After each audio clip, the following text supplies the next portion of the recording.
All right. And of course I left all of the wrong tabs open. Gotta get my aerobics in before I stretch. Yeah. Are we live yet? Are we live yet? I'm thinking about it. It's been taking longer and longer lately. There we might be live. And we're live. Welcome to Talking Heads, episode 103, your once weekly live show for the latest in beer and tech news. I'm Jeff. I'm John. Welcome to the show, everybody. How's it going? Okay. It was a tiring weekend. It was a tiring Monday and Tuesday. Today is like, I get to drink. Yeah. It's not been a bad week, but it's been a week. That's exactly what I was like. Yeah, I could use a drink. It's like, drink sounds good tonight. Yes, it does.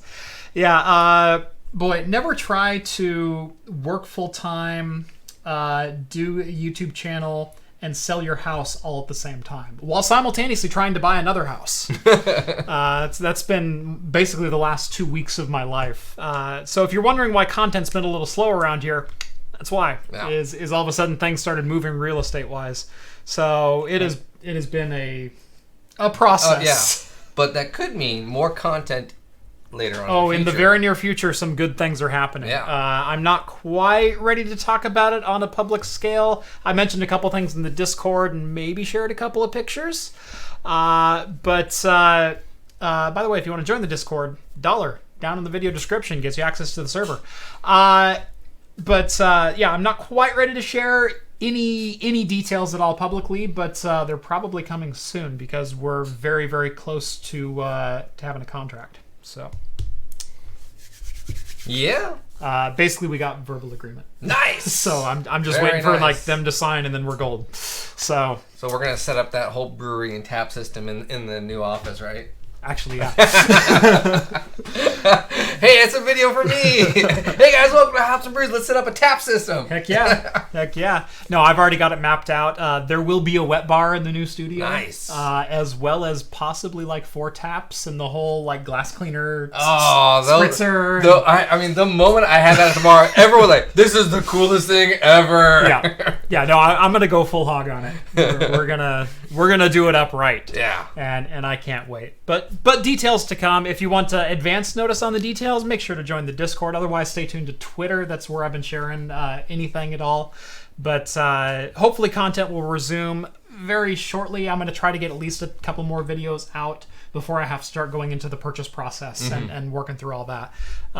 So there will be a couple videos in November, not a lot, but then hopefully very shortly after that, moving vlogs and home automation and security cameras and setup videos, and then regular content returns probably right around the time CES does. Oh, very nice. And then we're going to hit 2020, hit the ground running. So I could not be more excited. All right. John, what are we drinking tonight? Speaking of I need a drink this week. So we have... I didn't want to challenge you again this week. It's good, but it's not great. Okay. So I brought you a home cider, hard cider. I made it's a pineapple hard cider. Actually, it's pineapple cinnamon. Okay. So it's got a little bit of cinnamon in it. Totally down. Yeah. I think it's drinkable. It's very nice. Easy drink. I then brought... And what do you call it? I call it, my safe word is pineapple. So you can check this in on Untappd. Yes, that's right. And then I brought a Braggot, which is a ale brewed with honey. So it's half mead, half basically beer, and it's a stout version. I thought was kind of an interesting twist. That is a very interesting combo. Yes. I've done some Braggots before, and they're typically quite good. Yes. But yeah, I've never had a stout. I've never had a stout one before. Usually it's just like a straight ale type of a thing. A little bit of hoppiness, but then that's about it. Yep. And then I brought back an old favorite. I believe we've had this once on the show before. I believe we had this during our anniversary show in which we drank, 6 or 7 really big beers. Oh, yeah. I mean, that's a good beer. It's a good beer. This is the New Holland Brewing Company Dragon's Milk Bourbon Barrel Aged Stout. This is just their standard. It's not one of their specialties or anything like that. But 11%. And honestly in my top 10 list of beers. Oh, easily. I know. Yeah, when they had that... My list is extensively long, so to crack the top 10, you're doing something right. Well, when we went to go look for what beers we should have, it was like, and this is the cheapest one Jeff currently has in his fridge. I was like, oh, I'll take that $25 bottle back there, please. I have a 2013 Old Ale. Yeah, I've had that one before. Oh, it's so phenomenal. I kind of weeped a little bit for sharing it with people. I was like, I didn't think it was that good. John, tell you what, we will celebrate the new studio with that one. There we go. Yeah, I like that. But I've got like a 2016 or 2015. I've got a couple of different bourbon counties down there. Yeah. I've got some good beers. Yeah, there's some good beers. What do you say we start with the cider? That seems like it'd be the most apt for that's starting to have cold. Let us know what you are drinking. Totally. Let's see. And it doesn't have to be alcoholic. Let us know it's any kind of beverage whatsoever. Gatorade, seltzer. We do not discourage any type.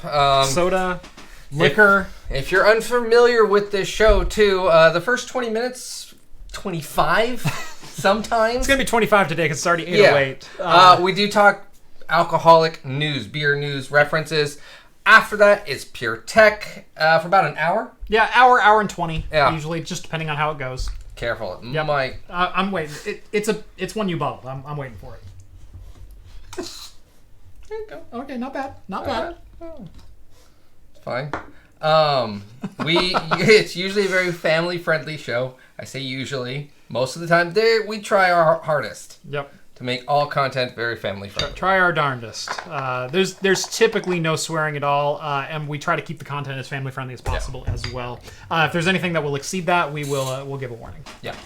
But I don't think there's anything on the show like that tonight. No. But let's get right into the beer news, starting with... So we've talked about the Budweiser MillerCoors battle since the Super Bowl last year. Oh, the feud has been just brewing all year long. Yeah, there's been back and forth. Some of the commercials have been hilarious. Well, someone at MillerCoors might have just got the upper hand. Yeah. Like, big upper hand. Yes. So Budweiser is accusing MillerCoors of literally stealing the recipe to Budweiser. Yes. Now, the accusation is not there's been feuds before over secret recipes, like Coke versus Pepsi and that kind of thing. And there was actually a story of one time of a guy who had stolen the Coke recipe and wanted to sell it to Pepsi. So Pepsi set up a sting operation and arrested the guy. Yeah. Or had the guy arrested by the FBI for illicitly selling trade secrets. Yeah. And so, there's respect among those companies. The respect, I think, has eroded completely away over the last year to 18 months. Oh, yeah. Over the advertising between Miller and Bud. And the accusation, as it states right now, is actually that MillerCoors sought out the recipe as to drag Budweiser through the mud based on what is in their content after Budweiser went after MillerCoors for brewing with corn syrup. Yeah. So they actually got allegedly two recipes, the Bud Light recipe and the Michelob Ultra, which no one cares about. Right. So this isn't your typical like ha ha ha kind of thing. These are some pretty flippin' serious allegations against MillerCoors of corporate espionage that are happening, and apparently they did get something. And in fact, the recipe actually wound up all the way up on Wikipedia, believe it or not. It did. I actually was able to find a quick screenshot of it on Wikipedia. So I think we have that screenshot now. So if you ever wanted to know the recipe for Bud Light, here it is. It's actually not all that complicated. I don't think MillerCoors is going to have much ammunition. No, I think we can even go make that right now. We probably could. I have it on tap. Yeah. I use it in my toilet. That's right. I'm sorry, I couldn't resist. Yeah, right. It was such an easy joke to make. Oh no, what will they do now? They're going to shut the stream down. Yeah.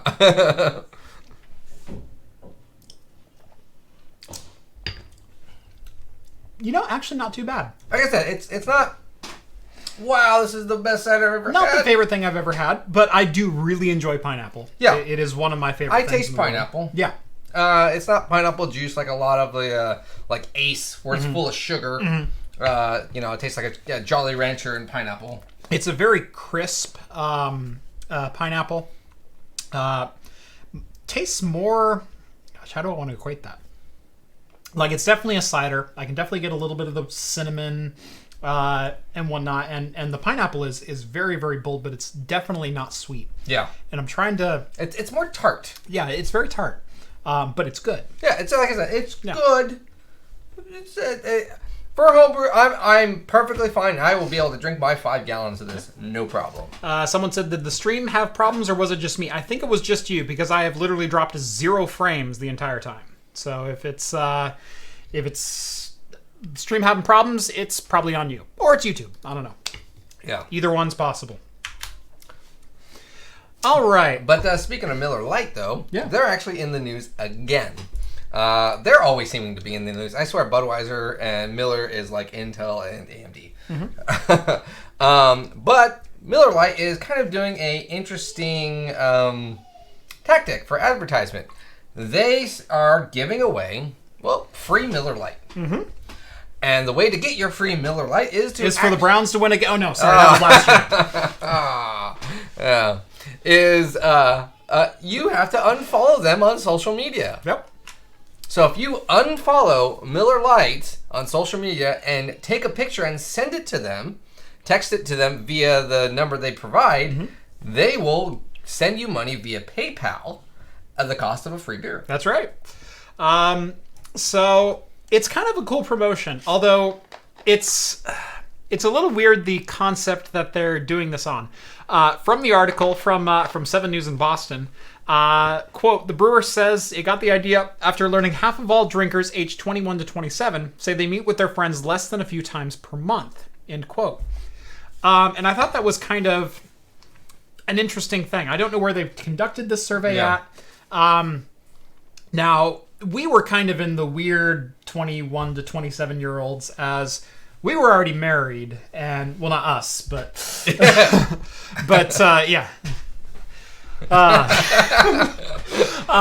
Both of us were married in that range at a very young age, I've been married a significant amount of time at this point.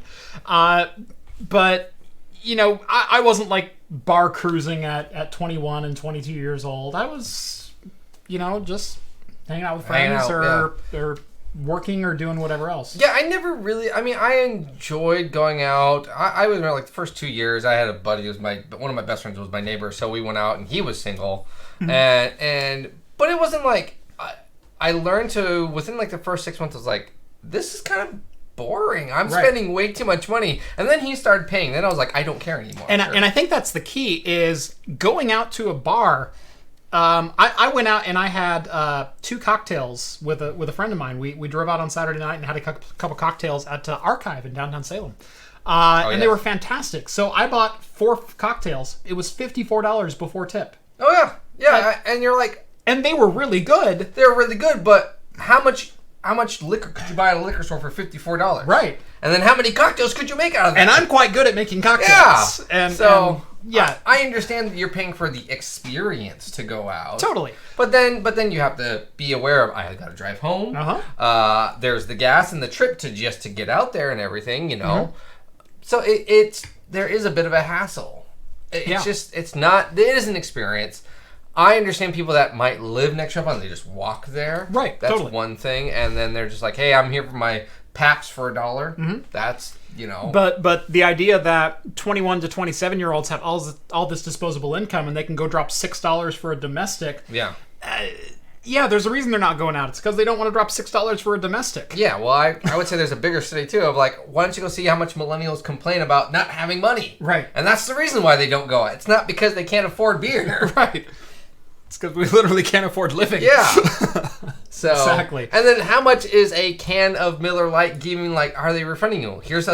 What county, right. Here's $1.25. Right. So whatever. Yeah. It's an interesting thing. It's cool. It just gets them out there. They'll do this. I believe it was like it was 118,000 free beers that they will be handing out. So I would say probably around $300,000. Mm-hmm. Yeah, and I would say $250 or $3 for a beer. I was giving it like $2.50 a beer. I think that's totally reasonable. So cool promotion. But yeah, there's a reason we don't go out and drink all that much. Yeah, it's not because we're on social media. Right. So we talked about this show on Talking Heads a while ago. I don't know if it was me or you or Rhett or with Steve, but it was the Breaking Bad movie. Yes. Was coming out, and everyone was excited. I haven't watched it yet. Have you? I have not. I have not watched El Camino yet. No. It's on my list. I have slowly started watching Breaking Bad again on my lunch breaks to kind of refresh my memory of things. I've heard good things. But during that time, I believe we also talked about that, and we might have or might not have, but... I don't think we mentioned this particular I remember throwing the article and mine had just gotten thrown out. Yeah. But Schroeder Brow, if you are... Schrader Brow. Yeah. If you remember in the show, is one of... not Walt's. Hank's homebrews that he makes. Yep. There's a famous scene where he thinks someone's shooting guns off in his house, and it's his beer exploding because of the heat in the garage. Yeah. I've had that happen. And it was your beer. Shut up. It does sound like gunshots. Actually, in my case, it was cans, and it sounded like someone was throwing something against my gutters. Yeah. No, it's... Pung! Yeah. No, they get loud. It was quite loud. I had a couple blow up in even my refrigerator, which shouldn't happen. Yeah. But anyway, so a brewery actually officially got the license to brew Schroeder Brow, a German style, what was it? Bavarian wheat beer, I believe it was. It's actually Dean Norris. So the actor who played Hank, basically got together with I don't remember the brewery's I know name. that's what I was looking for. I know it says it in like one line, but yeah. But got together and he's involved in the brewing process and what he wanted to see out of the beer. Apparently it was available at 3 different Albuquerque Costco's. So they did release it in New Mexico. Very fitting. And it sold out in less than 3 hours. Yeah. So I guess there was lines going around the corner to all of these Costco's, and they even showed up at one of them to help promote the event, and half the people didn't even get this beer because they sold out. Right. Now, this beer will be going nationwide at the end of or beginning of next year. Yeah. So it will be released again, but the debut version of this beer. Right. And it is the same label, too. It's of him, doing the cheers. Which is awesome. Yeah. No, it's great because it actually looks... I would love, though, to hear a story come out that balls are exploding. Yeah. That'd be like great. Quality control. Hot loads. Quality control's bad, or Costco, all the Schroeder beers exploding. Some Costco worker runs out and goes, "Oh Lord, I thought they were shooting." Oh Lord, there's a fire. Something like that. That'd be great. So this one I actually found a little bit interesting because I love creative and clever ways to reduce your carbon footprint and be more economical while saving money at the same time. I mean, they both go hand in hand. Yeah. And I think this is a really great idea. So is this Beck's? Yeah. It's Beck's. They're actually owned by InBev. InBev, yeah. So Beck's Beer, one of the world's largest breweries, by the way, is doing away with paper labels on their beers. They've been testing this, I guess, for the last couple of months, and right now it's coming in and into the prototyping stage, and they're trying to see the economy of scale on this. Could they do away with paper labels and end up basically tattooing the glass? Yeah. So it's not even like screen printing. It's a special type of ink that they'll be almost lasering into the beer. It sounds like just screen printing or whatever. It's actually a bit different technology. They developed it themselves. That's why it's a reference to actually more of a tattooing style. So it'll be very interesting. I did think though that this would take away from I don't know. I wonder what like recycled glass or reusability would be. That's my guess. Is this has to be something that's either biodegradable or something that can be reclaimed during the glass recycling process. Yeah. Because with the glass they melt it down and they turn it into new glass. But then what does the ink do to the glass of how impure does it make it? It might just burn it out. That's again all these things that right. You wonder. Right. So I don't know exactly what they do with the paper. It might just burn off during the process. They might flame it off before it goes into the smelter. I'm sure it's not one guy in the back who's removing labels. Yeah, it's just sitting there scrubbing away. Poor bastard. Yeah. Very cool idea. Very cool idea. I think too that I believe they even had like a tattoo graphic artist, a famous person, actually help them design the machine itself too. But some of the just the test artwork on there is like, oh, that's really cool. It looks really sweet. Yeah, I'm really a fan of what they're doing there. My only problem is it's a green bottle. Right. Although I'm curious then to what it would look like versus on a brown bottle. On a stout bottle. On a stout bottle. Right. Yeah. So interesting. And they said this was actually supposed to be cheaper than a paper label. Right. Is the whole point. Right. Where I know current ways of printing, the laser printing and everything like that, is way more expensive. Right. And, I've said it before because we've talked about different environmental changes that companies are making. Companies want to make environmental changes, but it has to be the same cost, maybe slightly more, and I'm talking like 5% more than the practice that they're doing now. And they have to make that back in advertising revenue if they're going to make that change, because at the end of the day, it's the bottom dollar that counts. And so they're not going to do away with paper labels if it's going to cost them 4 times as much and make the glass less recyclable. Yeah. So they have to go through all these checks and balances. But if they can save money and it's just as recyclable and maybe takes less equipment to do the recycling, that's a win all around. Yep. So, and it saves the money. So people always forget the money side of the equation when it comes to economics. And there's a reason companies are in business, and it's to make money. Yes. It's not, let's waste an extra $500,000 a year or whatever, right? To reduce our carbon footprint by 5%, right? And as noble as that idea is, and as holistic as people want companies to be, at the end of the day, they still have to make money. Yeah. And I don't, I wouldn't ask any company to throw away $7 million on labeling practices, just because it produces paper. Yeah, and on top of that, we all know what would happen is the product itself would go up in price. Right, exactly. And, that might be a controversial statement, but companies have to make money too. And I want to see them make more environmental choices that also saves them money. So, there we go. Hey, we're... 8:24. 8:24, that's right on time. Not bad at all. Hit that timestamp. Yep. All right. So, by the way, if you're new to the game, when I say all right, you take a drink. So, we're going to get right into the leading story because this story really ballooned, in my opinion, a little bit more than it should have. Is it a big deal? Yes. I think it's kind of a big deal. Is it as big of a deal as it's being made out to be? No. And that story is that NordVPN was hacked. There's been quite a bit of coverage around this. Jay Susense obviously posted a video on it as he's a sponsor, or NordVPN is one of his primary sponsors. You see the ads on his channel all the time. I'm personally a customer of NordVPN. I bought a 3-year license about 18 months ago, pretty much after Tunnel Bear got bought by McAfee. Mm-hmm. I said no. Ship that. I said I don't not trust with McAfee. I wouldn't trust them either. I said I don't trust McAfee. I'm looking for someone new. I did a lot of research and I found NordVPN was probably the most trustworthy. I liked their policies. I liked the availability of servers. I liked the features that it had. I liked that it had built-in clients for any mobile phone, any browser. Yeah.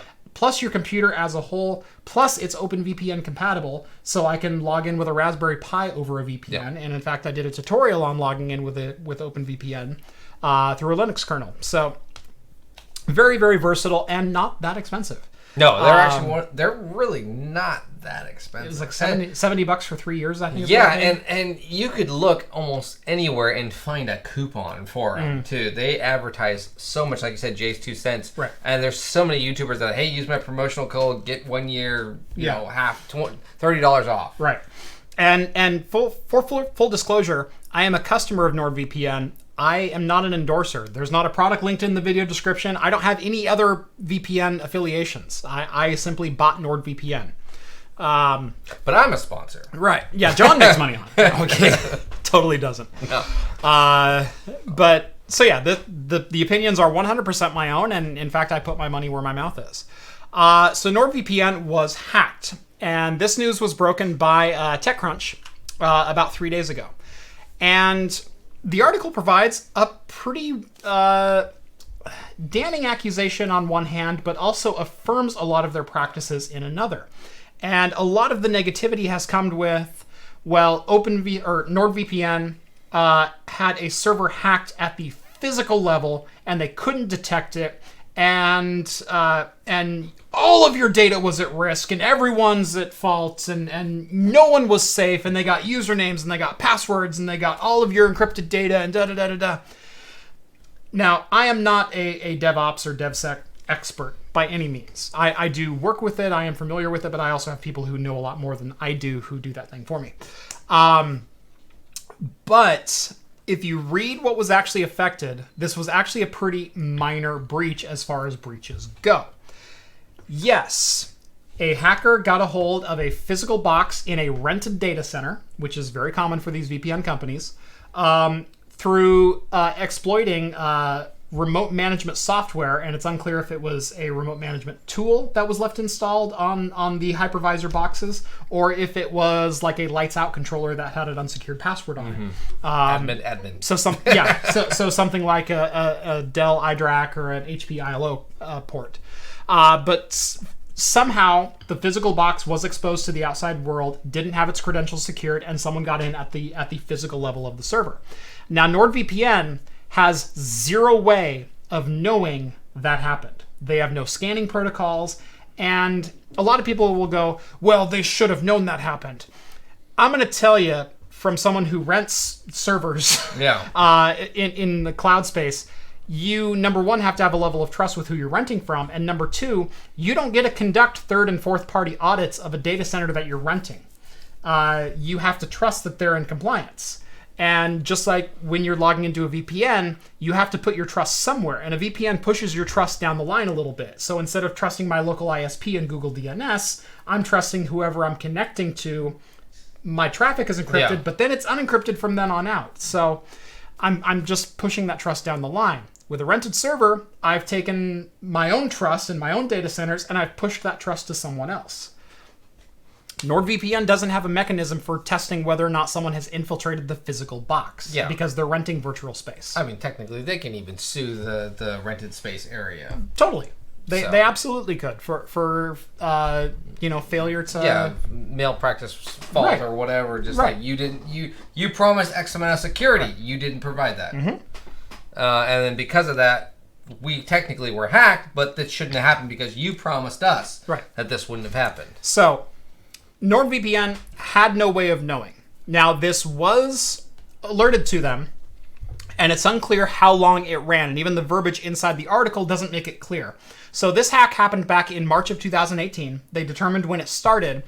The keys, the private keys for the server that the hackers obtained, were valid for another 7 months, and so they were valid until October 2018.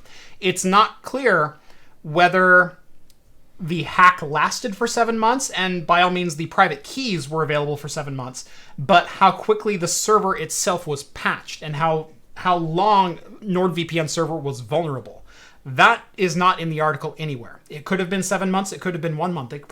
I think they said it was 1 month, but again, it's kind of not clear. They haven't released that much information on what's been taken. Exactly. So as soon as Nord found out, they canceled their contract with that hosted provider, and they moved their server. And this server was located in Finland. Now, on the positives for NordVPN, they said, number one, authentication does not happen at the node level. So usernames and passwords were at no time ever exposed, even cryptographically, to the core machine that was compromised. They they do the authentication and then give you essentially a keyshake or a keychain handshake that both you and the server will agree upon, and then you're authenticated, and now you can transmit data to and from the server. And that's another key component of all of this as well.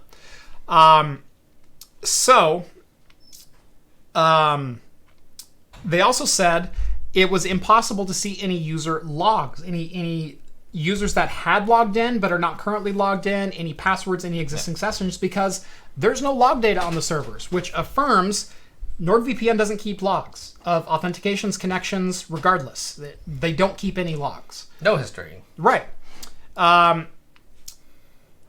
And the only way that the attackers could have gotten user data out is not by simply sitting there and listening. Now, they could have set up their own server with these private keys and gotten you to click on a malicious link and then linked your NordVPN over to that malicious server, and then they have the handshake capability, and then off you go. That could have happened, but that is a very targeted and very narrow attack window for users who not only had to connect to a malicious server, but also had to click on a link to get there, because Nord didn't advertise someone else's server as their own. Yeah. It was their server that was compromised. But the other part of this is, in order to take user data off of that server, they would have had to have that authentication handpiece or handshake to see the unencrypted traffic. So it was, in theory, totally possible that they were able to gather user data and user transmissions, but only live while the transmissions were happening. And that's about it. And the user had to be really dumb to sit there and only if they intercepted that handshake. Yeah. Now, if the user was dumb and clicked on a link and connected to a malicious server, so a server that the hacker had set up himself and had those private keys, then they can read whatever, because they know now they're on their server. Right, exactly. But the amount of data that was lost is probably very minimal. The amount of security that was breached is actually probably pretty minimal. Remember, this is 1 in 5,000 servers. Yeah. So, yes, this is a breach. Yes, this is a breach of confidence in NordVPN. Kind of. But it also reaffirmed all of their company policies are accurate. And that private key that was on the NordVPN server was unique to that one NordVPN server. They couldn't have used this key to decrypt traffic on another server because they're all unique. And so again, it's reaffirming the security practices of NordVPN were good. And hacks happen. And if you follow DevSec or DevOps for very long, you understand that as a DevOps person, you have to be right every single time. Yeah. Bad guys only get to be right once. They only have to be right once, and once is all they need. Yeah. So yes, this hack was kind of a big deal. Yes, NordVPN should have disclosed this hack much earlier on. Yeah. That is the part I think there's a good amount of towards NordVPN. Well, that's what the big headway is, saying everyone is not actually reading the article. They just say NordVPN hacked. Right. And then it's like, oh, scrap. No, NordVPN hacked a year ago. Right. And it's all been fixed. 18 months ago. Yeah. And it was fixed as of October when those private keys expired. Yeah, so... but I wish NordVPN would have gotten out in front of it rather than waiting for an article to be published and being, having to respond to a quote. Yeah, it really sounded like, it almost looks like NordVPN was trying to bury this, and now they're playing catch up. I will say, though, that most likely the best part about this will come out is that NordVPN will probably do another big promotion of like, hey, we're sorry, cheap VPN. Yeah, that promotion's always going on. Even cheaper one now. Yeah. But I dislike things in the article. There's a direct quote out of the TechCrunch article by the security researcher who found this. And it said, they spent millions on ads, but apparently nothing on effective defense security. That is such, and I'm going to swear here, that is such a bullshit statement. Earmuffs. Because, again, as an attacker, you only have to be right one time. This was an exploit that was outside of Nord's scope. Now, it's probably well within their scope now. Oh, yeah. Now that it's been exploited somewhere. And I'm sure Nord is going to talk to companies and say, you have to disable this. I know. Every time, any type of server they switch one, hey, there'll be follow-ups. Right. Probably monthly, weekly, bi-weekly. But Everyone of a certain size company gets hacked. Everyone does, regardless of your security practices. Yeah. Because the bad guys only have to be right once. You know, how many times has PlayStation gone down? How many times have... look at the Target situation a number of years ago where let the credit cards, yeah. Where they let an HVAC guy come in with malicious software and a USB key that infected their entire credit card network for 6 months. Hacks happen. Yeah. It's how you respond to them and your security practices during the hack and your security practices after the hack that tell what you are as a company. Now, I think NordVPN won in one regard, in that all of the security practices that they said they were maintaining, they actually were maintaining. They don't log user activity. Authentication does not happen on the node level. All keys for the node servers are unique to the server itself, and they do not transfer those keys. That was all well and good. And again, the attack window for this hack was very narrow. Were there some people affected? Probably. Was the number in the tens of thousands and millions? No, I'd say the number was probably in the low hundreds. So yes, this was a breach, but how severe of a breach? Probably not that much. Yeah. Now, as far as the response from NordVPN, I think they got like a solid D-. I'm not going to quite call it an F because they did come out in the article, and they do have quotes in the article that say, here's the security practices that did hold up. Here's the ones that didn't hold up. Here's how we're changing things. But disclosure is part of your remediation process. You have to disclose when a breach happens. You have to let your customers know that something happened and you might have been affected because, again, they don't log user activity. If I'm someone who is very security conscious and I connected to a particular server in Finland, maybe I'll remember that. That'll jog my memory, and now I have to amp up my security practices to make sure I wasn't affected by that. Yeah. The average user, though, is not going to be affected by this. And I saw tons of people who canceled their subscriptions, and I'm like, whoa. I found out more good than bad in this whole process. Yeah, again, it sounds like they were just playing catch up, and the response from NordVPN just didn't sound professional. It didn't. It sounded super like uptight. Hey, look, guys, we know what we're talking about. We know what we're doing. Mm-hmm. Yeah, practices fail. It happens. Yep. It was, it wasn't the greatest, but like you said, yes, all of the things that they advertise for security wise, they do practice. Right. And that it was kind of proven. They really need a PR person to say, look, that's what happened. Engineering wise, I say they get an A-, somewhere right in there. They could probably still do a couple things better, and in fact, they could probably. And they probably already did them now, right? And maybe they're going to start renting physical servers instead of virtual, because that'll prevent this problem entirely. Yeah. So I'll give them like an A- as far as engineering and security practices go, because as far as I'm concerned, they aced that part. And like I said, for all we know, we might find out in a month or so that they're going to be suing that company for liability, slander, or whatever. If you haven't heard that a VPN has been hacked somewhere along the line or has not been a target or whatever else, they're either lying or haven't told you. Because every company of a certain size, especially when your data or when your business is security, is a target at some point.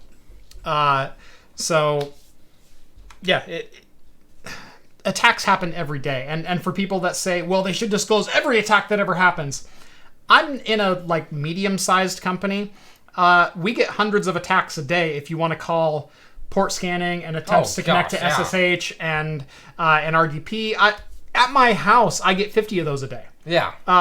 Check your firewall logs. You get port scanned every single day, usually by Chinese, Korean, Russian, etc. Yeah. One or two in Singapore. I got a couple in France before. Right. Yeah. Right. It happens. It happens all the time. And so what this was a mistake by the hosting company that led to NordVPN getting hacked. Really, the host server getting hacked and NordVPN being a victim of that. But again, make sure to read the articles, draw your own conclusions. But I was more impressed with what I read out of this article and knowing what I do know about security than not impressed by their PR staff. Their PR staff needs some lessons. And they need to disclose earlier. They need to get out in front of the story and control the narrative. That way, all the correct information gets out, and you don't have people wildly speculating about what happened and what this means. Yeah. So that's that. Done. All right, consume. Next on the list, our favorite subject, AMD and Intel. We have to. By the way, today's show is brought to you by the all-new NVIDIA RTX 2070 Super, the most super card with all of your rays and tracers that you possibly need. With all of your super needs. And because if you follow Reddit, apparently we're all NVIDIA shills, and I have to mention the 2070 Super. Contractually obligated. Anyway. We should get a sponsor from AMD and Intel just for all of these articles. I should, because, well, this time of year, it seems like all we're talking about is Intel and NVIDIA. Or Intel and AMD, excuse me. Because NVIDIA hasn't announced anything. And it's been a month now. They're running behind schedule. Yeah. They'll have an announcement probably next week. Actually, I think GTX 1650 Super or something like that. I'm not kidding. I'm not kidding. I think they're coming out with a 1650 Super to compete with the RX 5500. I think. Whatever. Stupid. Yeah. Can we get more than a 6-month lifespan on cards, NVIDIA? Like, give me at least 12. Give me... a year. I need a year. Hell, I'll be good with 10. Give me 10 months for the announcement and 12 months for the release. That's all I ask. That's what I said. Like, every time you ever upgrade a PC, 1 week later. Yeah, that's obsolete. Yeah. That's how it is. All right. So, Intel CPU shortages. We last reported on this, maybe 6 months ago. Yeah, I was going to say. Apparently, this has been going on for about 14 months now with their 14-nanometer fabs have been falling behind in production. Intel was trying to ramp up to their 10-nanometer production and, in fact, had moved their chipset production over to 10-nanometer at one point, but then ended up having to roll them back rather than rolling them forward as they needed the fabs for producing their Ice Lake mobile chips. So their 14-nanometer, obviously, very long in the tooth. It's been around forever. But they produce everything on that 14-nanometer fab. Usually their chipsets and their mobile and their desktop are all on different fabs so they can keep all of their plants in high production. Right now, everything's being produced out of their 14-nanometer fabs, and it's a little crowded. So basically what this means is it's been going on for about 14 months now. They've been a little bit behind in production. They're expecting that to continue for at least another 6 months. Yeah. So well into 2020 is the direct end quote. Of second quarter. Maybe beginning of third, possibly. This is bad news for Intel. Extremely bad news because nothing's going to be coming out of them. And that long of a time, AMD is going to be wiping the floor. Especially now that Intel basically, and they haven't announced, but the rumors said that they canceled their 10-nanometer desktop line. So they're going to be on 14-nanometer for the foreseeable future until they release their 7-nanometer, probably sometime, I would guess, like late 2021 or 2022. Yeah. What the way? Yeah, because they can't do 10. Right. Yeah, they've basically given up on 10 and the core architecture. So whatever they come out with is going to end up being a rebrand. Yeah, I think the Core i brand will be going away once they go 7-nanometer. Maybe they'll jump to X. Core X. Core XXX. Wait. The most adult chips that you could have. The most mature. It's a kid's show. This is a kid's show. Well, not a kid show, but family friendly. That's chipset 30, Jeff. Jeez. Now you're Roman numerals. Yeah. At least they didn't go super. Oh, you know they're what a stupid name. They're gonna do it. If you're looking for an Intel CPU, if you think they're still the best bang for the buck, number one, I can't fault you. They're still solid. as far as performance goes, and they do have some advantages that AMD still has kind of yet to compete with in a couple different workloads. But how much you paying for that? Yeah, that's kind of what it comes down to. Yeah, you want that extra 15%? That 15% is going to cost you. Yeah, that's gonna cost you 80%. It's actually like 2% at this point, and it's not across the board. It's like 2% only in the most extreme of the extreme chips in the 9900K, because I think even the Ryzen 5 3600 beats up to like the 9700K. Was it in single core processing though? As far as just like raw overall compute performance. Oh, really? And in fact, I think it's outdoing those in single-threaded performance. It's only the 9900K that has like a very slim margin over the 3700X. And then there's the 3900X, which, number one, very few people can get their hands on. But number two is 12 cores and really cheating. They glued it together, Jeff. Glue works. And you need a freezer. That's right. One thing I am excited for coming out of Camp Intel, though, is GPUs. And GPUs coming faster than I expected. Because I didn't expect these until probably mid-2021. By all accounts, we're going to get Intel GPUs in June of 2020. So, like 8 months from now. Yeah. Very little is known. However, we do have some leaked information. So we do know that the Intel GPUs are going to be known as the Intel Z, I'm assuming is how you pronounce that. XE. XE. Yeah. I'm just going to say Z. Z. XZ. XZ. So Intel Z, it is that until I decide otherwise. According to PC Games and quite a few other sources, who's their CEO now? Kadori. He tweeted out that they were promising to set our graphics free back in Honest with discrete graphics cards sometime in 2020. And in December of last year, at the company's Architecture Day, we found out the actual name that they had chosen for the Intel Z release. And not Z. What's that? The next article down says and not Z. Oh. Besides the fact that it's pronounced XE and not Z. Oh, well, there we go. Apparently, I didn't read that paragraph. I was more looking for specs, in my defense. Oh, they said that's the problem with having both XE and Z on. Yeah.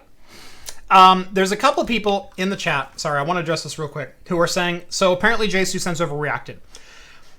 I'm going to dispute that JSUSense overreacted, because JSUSense, number one, has a financial interest in the situation, as well as his face is on a lot of the ads for NordVPN.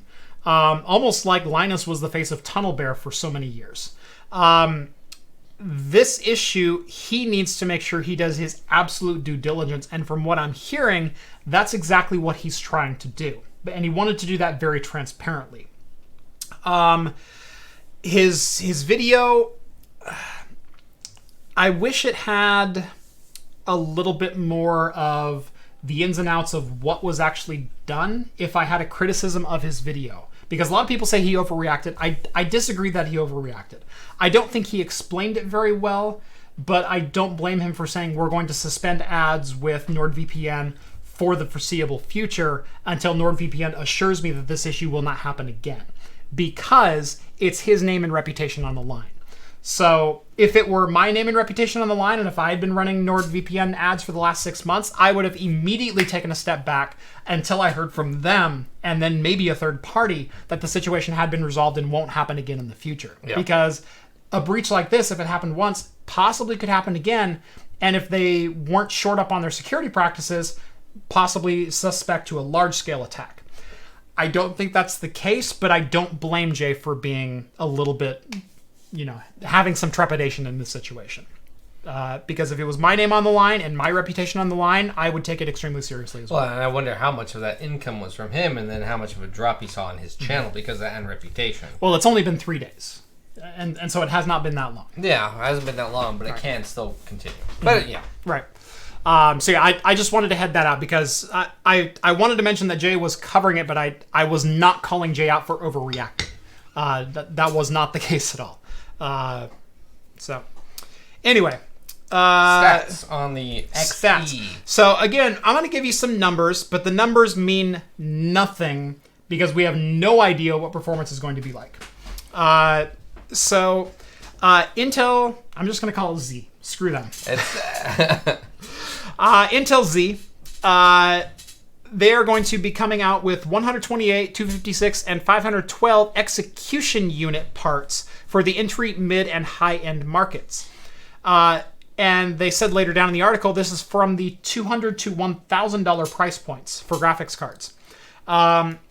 Reasonable. Well, which is where you'd expect them to compete. Yeah. I'd actually only expect them to compete up to like the $500 and $600 graphics cards on the first launch. I'd expect like a $200 to $600 launch. But if they want to shoot for $1,000, more credit to you. They might have something up and there. If your architecture scales, why not? Why not just throw more cores at it? Well, you don't know how good they are at that, but who knows? Maybe that's what they've been working on. Very much could be. Anyway, the architecture is going to be built off of the Ice Lake Gen 11 graphics architecture that is releasing with the mobile processors right now.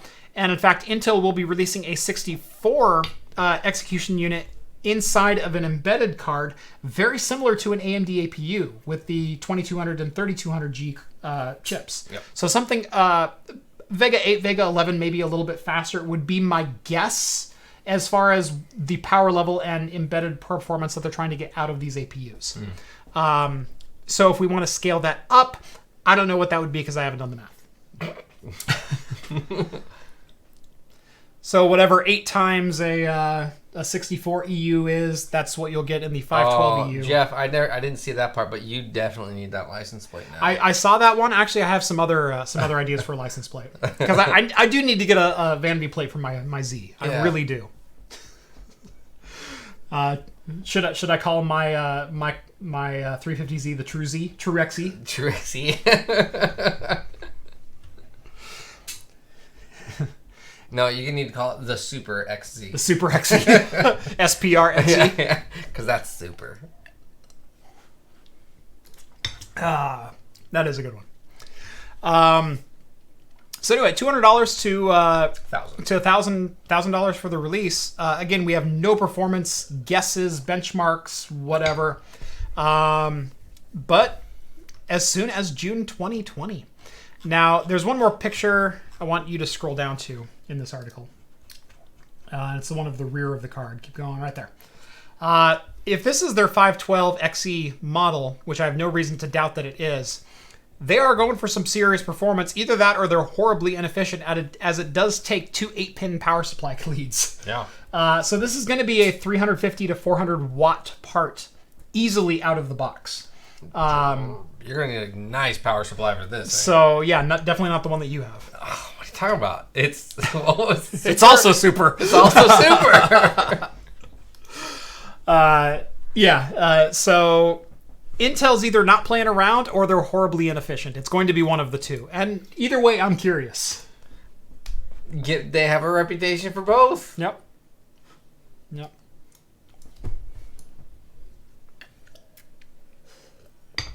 Can already see all of the all Intel PC parts in the title for the builds. Yeah. Well, we like to do the all AMD builds. I'm sure if NVIDIA ever built chipsets again, we'd do the same thing. Yeah. But you know when it comes out, every YouTube build, every channel is gonna have and the new Intel, all Intel this, new this. Yeah, great. Who cares? Still rather pair it with an AMD because you can't make CPUs right now. Yeah. I'm kidding. Your CPUs are fine, Intel. You're doing a good job. Yeah. Last time they said, well, no, it's not as old as floppy disk, but it's pretty as old as floppy disks. Not these floppy disks. These are pretty old floppy disks. These outdate us. Yeah, well, no, I do remember using them. I do remember. They weren't new, but I remember using them. I think you might remember 5 1/4. These are 8-inch. Oh, no, I've never used 8-inch. Right. Yes. These outdate us. Yes, these do outdate us. So, moving into the next story, the Air Force is finally retiring their 8-inch floppy disk system from their IBM System 1s from their missile launch control system. Oh, I feel totally safe now. Right.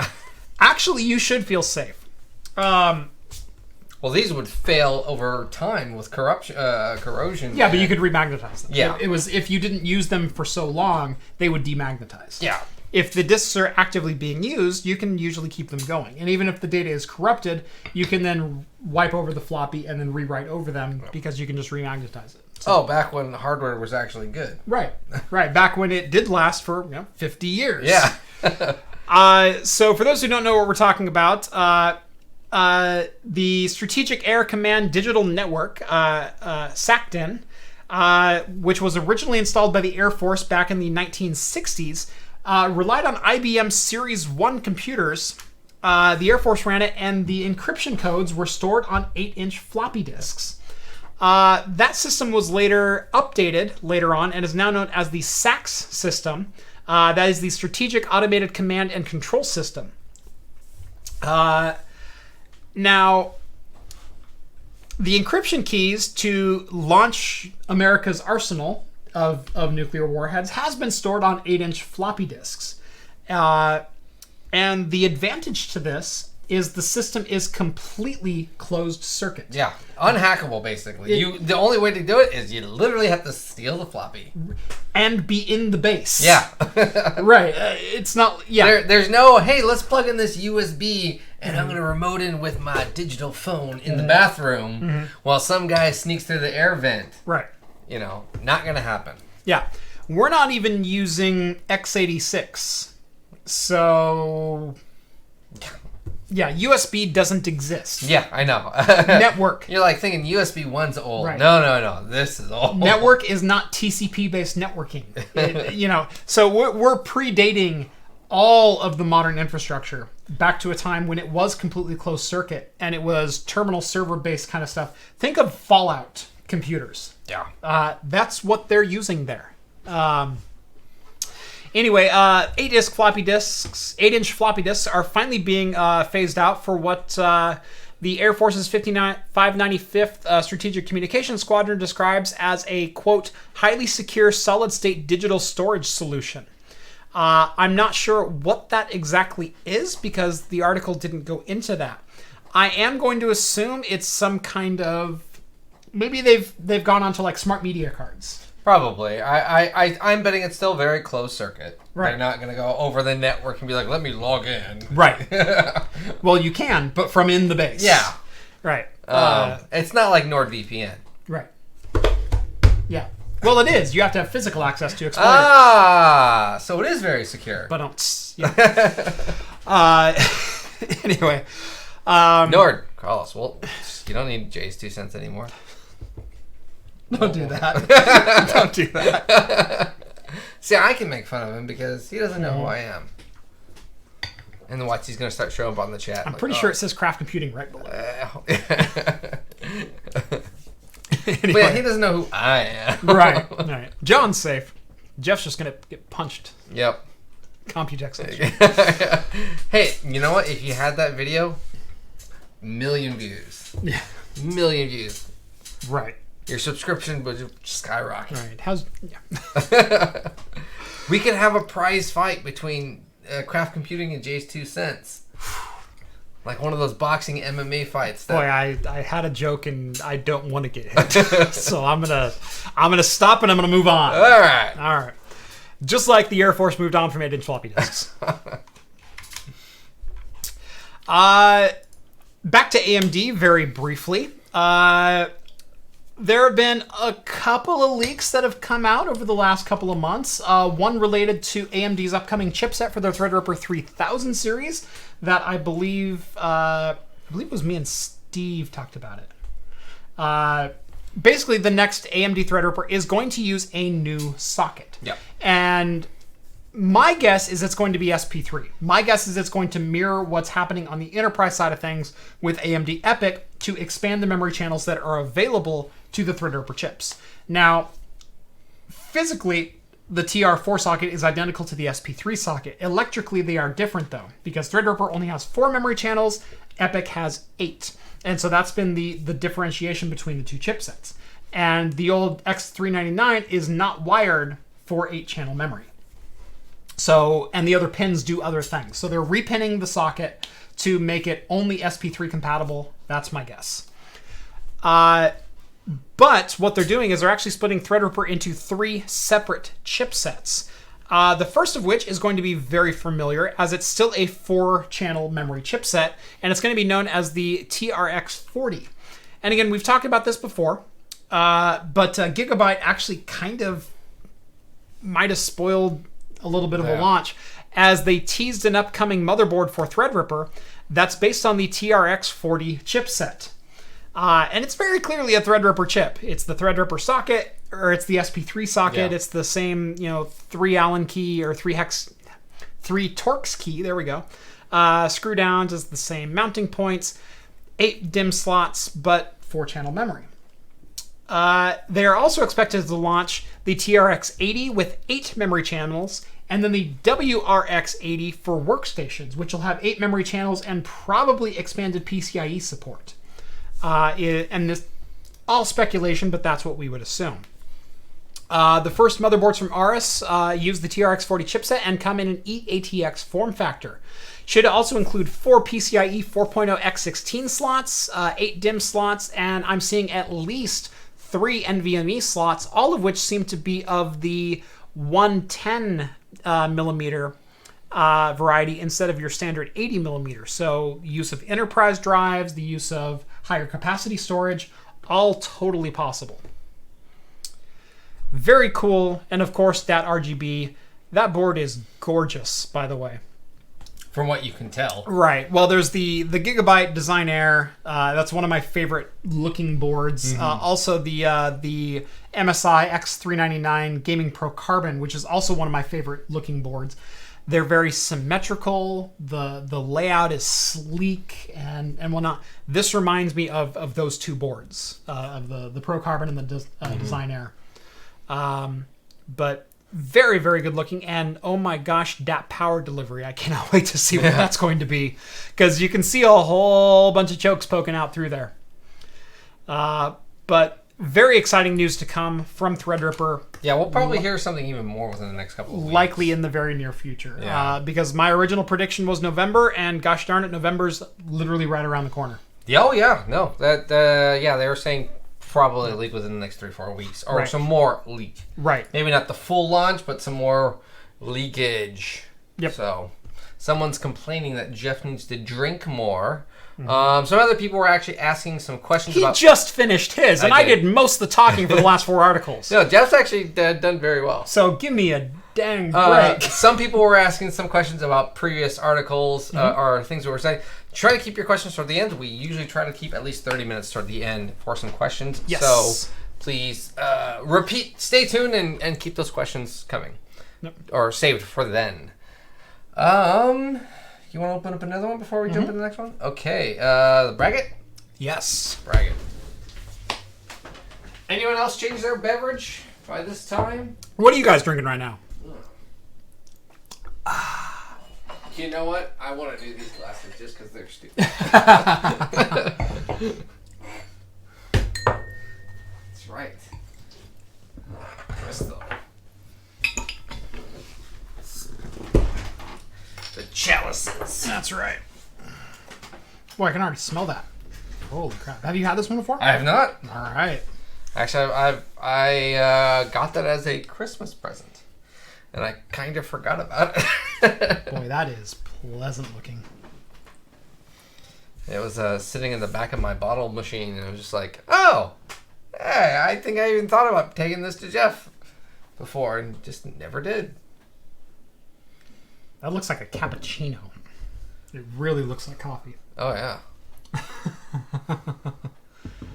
Sorry, I didn't do any latte art. No, but it's very chocolatey smelling. Oh. And that just... Oh, that's good. No, it's not that bourbon barrel. It's just chocolate. Right. Dark chocolate. Right. We got a Boulevard Pale Ale, a half liter of water. Moving on from Mountain Dew to a homebrew mead. Excellent. Ooh. Founders Continental IPA. A couple more waters. Reverend's about to crack his pineapple cider. Ooh. Shiner Bock. You can trade. Yeah. A lot of good stuff going on. A lot of good stuff.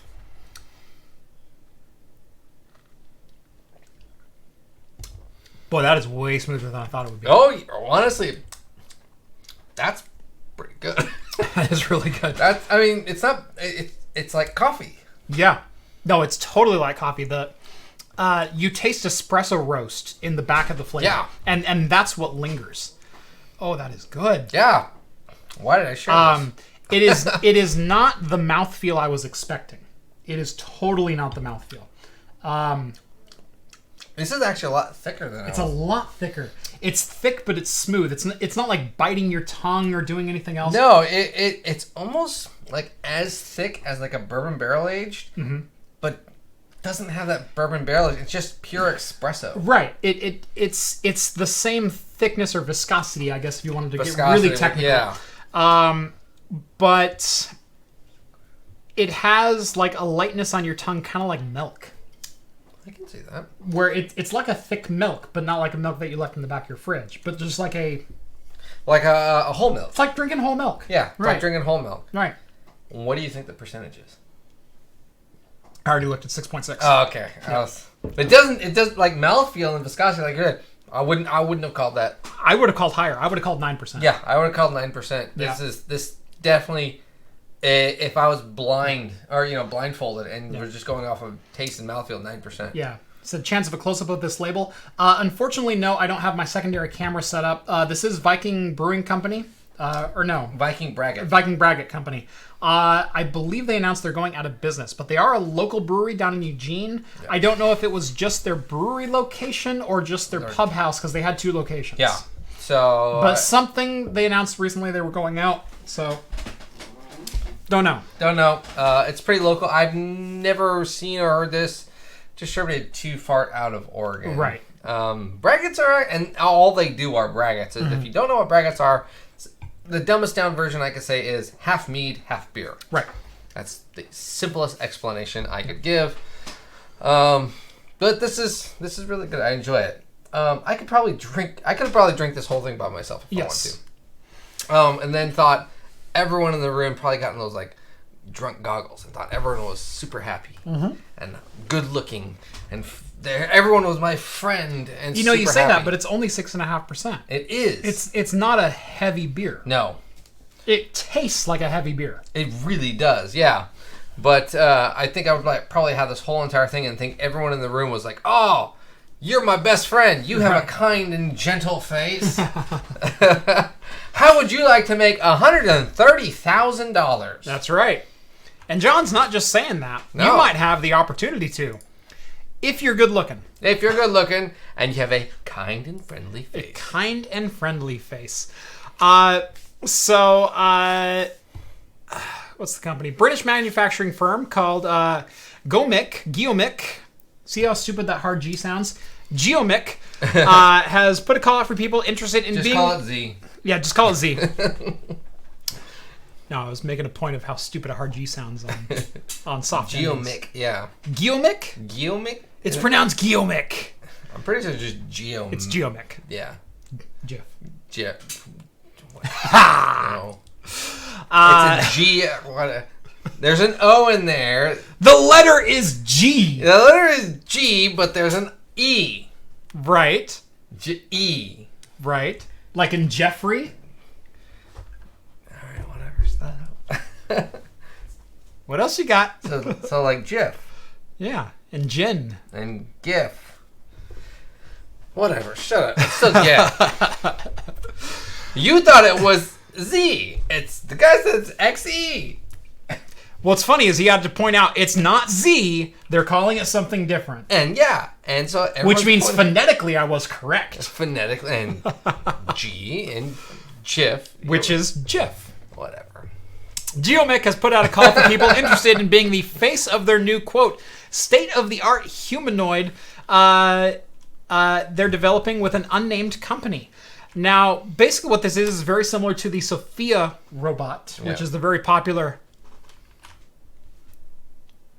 the facial expression robot. Yes. But basically you will be on a line of artificial intelligence robots that they're looking at selling at retail.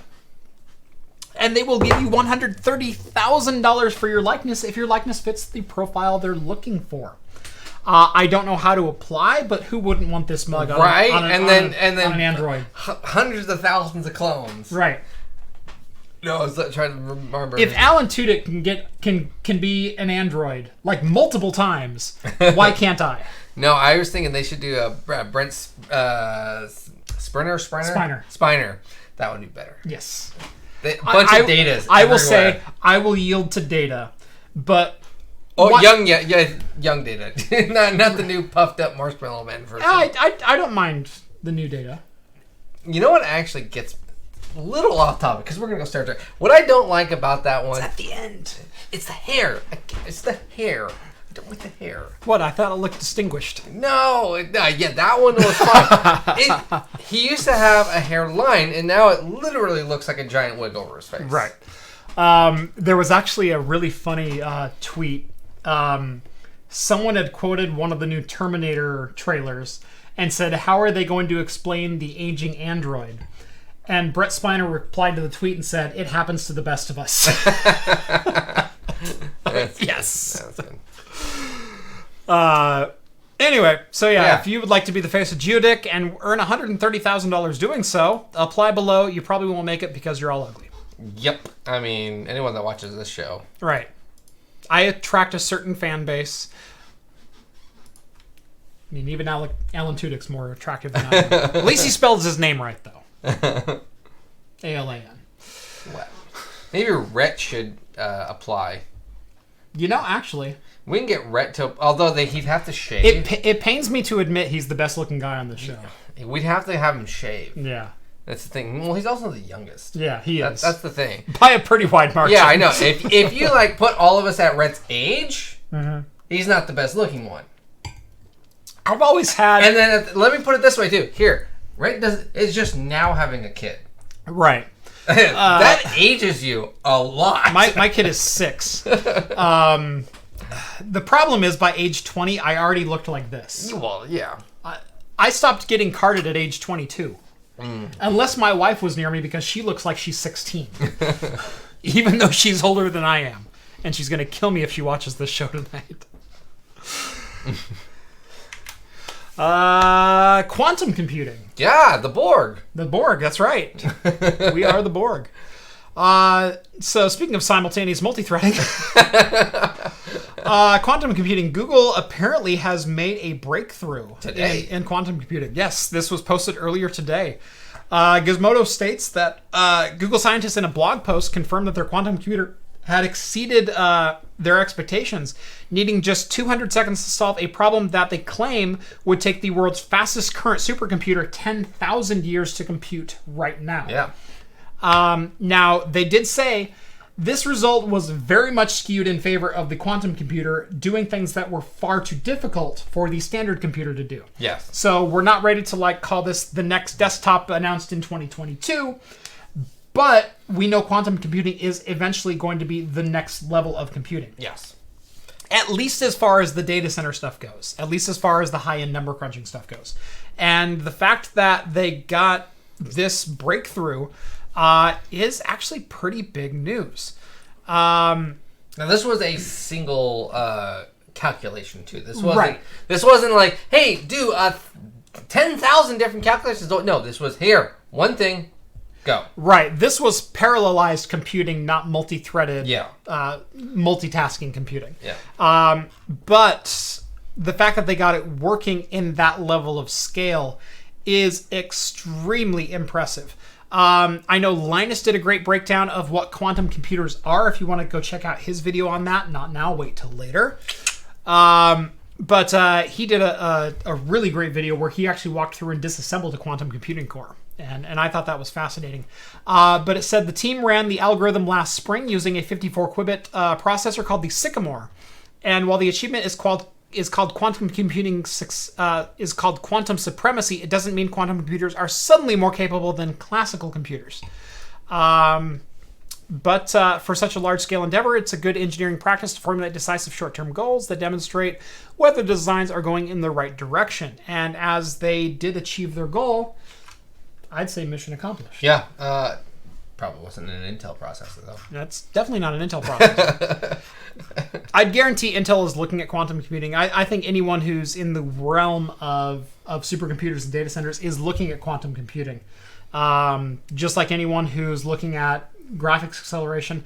We've been looking at ray tracing for 30 years. I mean, the original Toy Story, the reason it holds up is it's a ray traced movie. Yeah. Every single scene is ray traced. That's why the reflections and the textures are all so accurate. Oh, and yeah. the lighting is so good. The best part, if you've ever watched like documentaries on the making of Toy Story, of like just how long it took to process that video. What was it, like 3 months or something like that? Yeah. Just to even, when they said, all right, now process the final video. Once we're done editing, it took months. Right. And it was like crossing your fingers, please, no power outage, no error. You know, it took forever.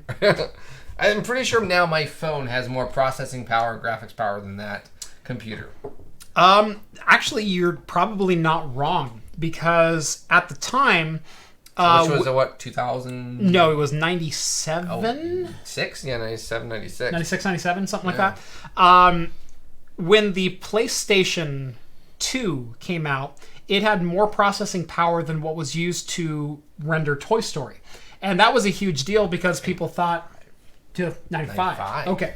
Yeah, when the PlayStation 2 came out in, what was it, 2001? Yeah. It was announced to have more power than what was used to create Toy Story, the movie. Yeah. Now, a lot of people were questioning whether we should have that amount of power available at such a cheap price point because maybe Iraq gets a hold of a PlayStation 2 and builds a supercomputer out of it. That was a legit concern in 2001. I'm not kidding. But yeah, I wouldn't doubt that your cell phone is infinitely more powerful than what they had in 1995. In fact, and they probably processed it in 94. In fact, your cell phone can emulate a Windows 98 PC probably at near native speed. Yeah. So probably a 300 megahertz ish computer. Ish. So yeah, certainly a 486 wouldn't be a problem there. Why did my window just snap on me? Please. Finish off the bottle.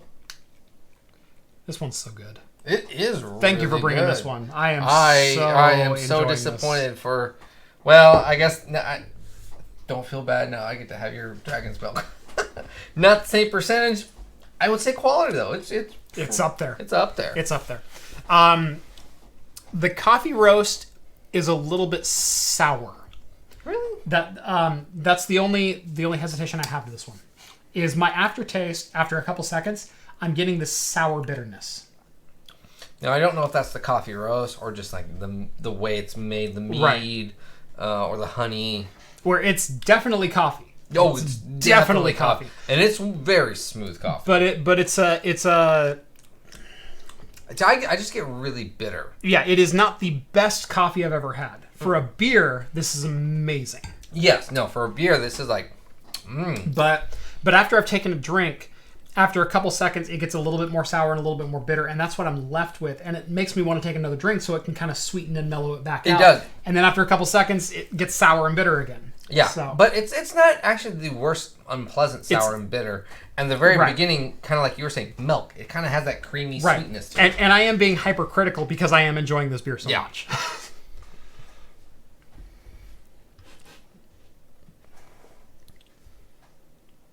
Little quiet time for the beer. All right, last bit of tech news, and then we're going to move on to games, entertainment, pop culture. Comcast. Been a while since they've been in the news. Ooh, we just dropped a couple frames. Awesome. First ones of the night. Comcast has been in the news for a couple of weeks, or hasn't been in the news for a couple of weeks, and I was starting to miss them.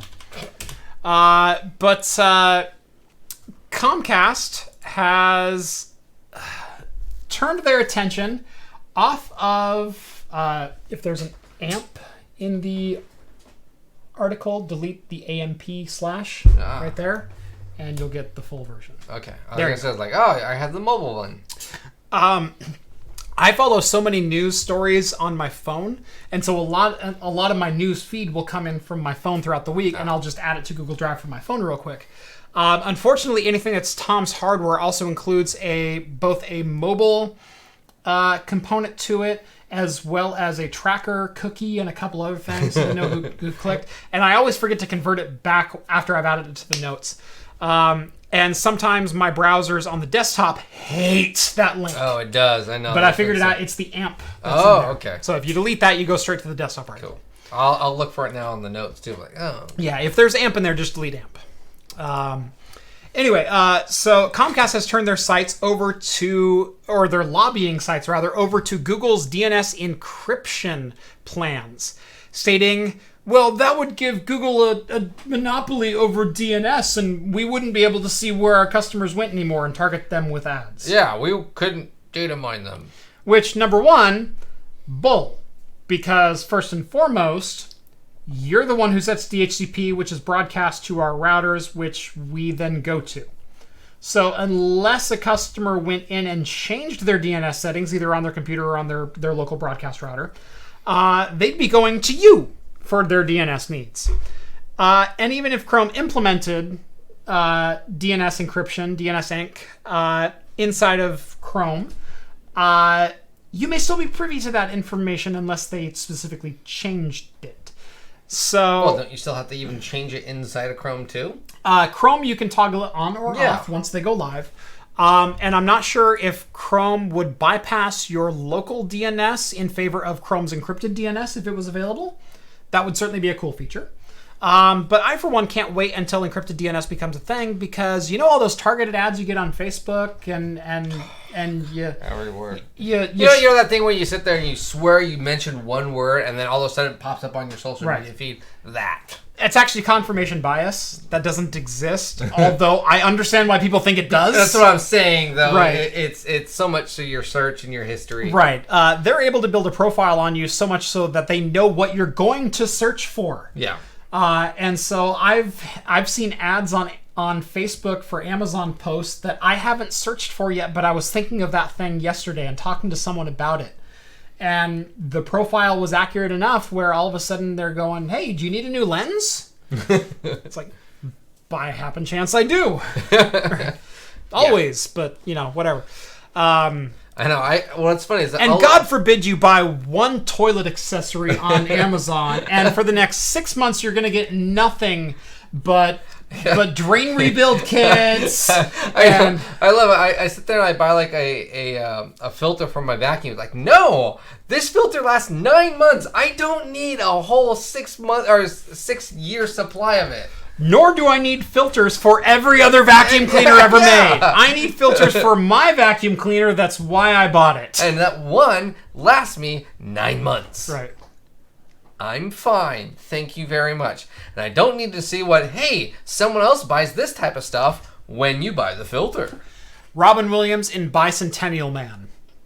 That needs to be the face of the Android. Ooh.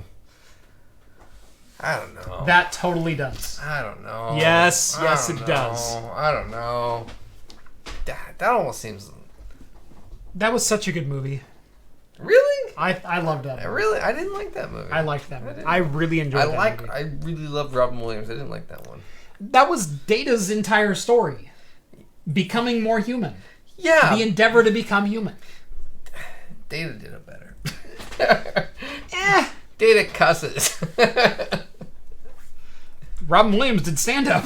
Yeah, and that's why I prefer Robin Williams stand-up, not that particular movie. Yep. No, yeah, Robin Williams makes a better Android face. And what better way to... Yeah. Yeah. Yeah, see? You thought about it. No, I didn't. I wouldn't want to do that. It's too many bad jokes I could make with not this audience. And I will say, unfortunately, the house we're looking at, the ISP is Comcast. Yeah. They actually have a pretty good service, though. Their speed is good. Company-wise, I'm not a fan. No, company-wise, no, but at least they offer you nice. Yeah. Yep, so... Oh, look. Again. Damn. Yay. Oh, sorry. It's fun. Aha. Uh-huh. Some gaming news. Timestamp, sorry. Timestamp. I had to have my timestamp. Ah, okay. So I've been remembering. If you notice, I have timestamps on the last 2 videos. That's right. Make a bad dad joke. No, it wouldn't be a dad joke. It'd be a bad joke. It'd be a bad joke. It just wouldn't be a dad joke. That's right. You're a big VR guy. I am a big VR guy. You're a big VR guy. You have, well, they used, in your old one, they were like displayed proudly. They will be in the new one, too. Yeah, I mean, it was literally his shelf. You would see it just like mounted down, almost like swords on a wall. They were his VR headsets. I've got a couple. Got a couple. And a really good game is actually now available for VR. I've been waiting to play this one. I don't have a space currently available to me, as actually we're selling our house tomorrow. So the old studio is no longer in my possession as of tomorrow, like noon. So someone is lucky enough to buy Craft Computing Studios 1.0. They are, and I don't think they know. But actually, on the keys that we gave the realtor, it has a Craft Computing bottle opener. How did they get one and I don't have one? Just for fun.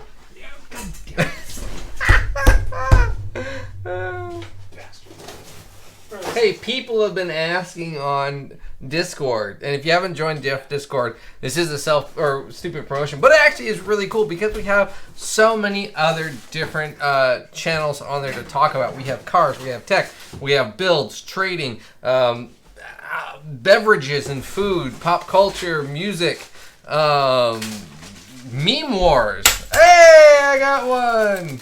And of course, I swear I gave you one already. You probably left one. I did not. Probably. And the latest of what's going on at the Craft Computing Studios. The minimum is at least $8. You can always donate more.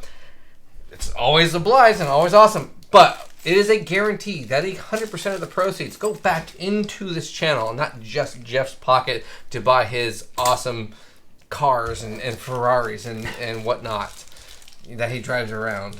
And I will say, YouTube has made every payment on my Z350. Every single not one. Discord. No, YouTube AdSense has paid for my 350Z. Yeah. So, you can always donate more. But yes, it is awesome. And you also get exclusive quick access to the best of Hops and Brews. That's right. That's right. By the way, link down in the description. Go subscribe to Hops and Brews. Because I love seeing his subscriber count jump up by about 6 after every episode. Yeah. It's awesome. So. See me? That's my social media influence, John. That's right. Anyway, we were talking about VR games. Borderlands 2, which is a game that I have been waiting to play in VR, but it has been a PlayStation VR exclusive, which means it sucked. Oh, yeah. Is now out on Steam. You can get it today. And if I had a place to play VR today, I would have bought it and played it today. And I probably would have canceled this show. It would have just been me, like, sneaking in, doing a live view of, like, hey, guys, check it out, just playing. Right. Oh, I can't wait. I'm going to set up VR in the new garage, which is a 24 by 20 space. Oh, wow. It's a huge garage. Yeah. Yeah. and even better, 10-foot ceilings. So, oh, yes. Yeah. Very nice. Yeah. So you can swing to your heart's content. You're not going to hit the ceiling playing Gorn anymore. Some popcorn. That's right. But anyway, Borderlands 2, rave reviews on PlayStation VR, even though it is literally the worst VR experience you can get outside of like the mobile headsets where you're just rotating, is now available on Steam. So if you have a VR headset, my recommendation is go pick it up. Everything about it looks great. The control scheme looks great. The graphics look great. I have not played it yet, but I'm sure I will be putting some hours into this one. Yeah. No, it's a fun game. If you've never played Borderlands 2, I love the graphic, like the comic book-esque graphics. I love the cell shading. Yeah, the cell shading is just so awesome. I remember when Borderlands came out, the first one, I was like, this is just the world and environment, the cell shading is totally worth it. And shoot me in the face! Oh, and the comedy. Yeah, it's great. There's a reason why it has a lore around it. Right. So, you a big anime fan? I am not a huge anime fan. I've partaken a couple of times, but really just the mainstream stuff, or the stuff that boils up to mainstream. Yeah, the stuff that boils up. Well, speaking of the mainstream, or actually this one, Cowboy Bebop actually does have a big, huge mainstream fan base.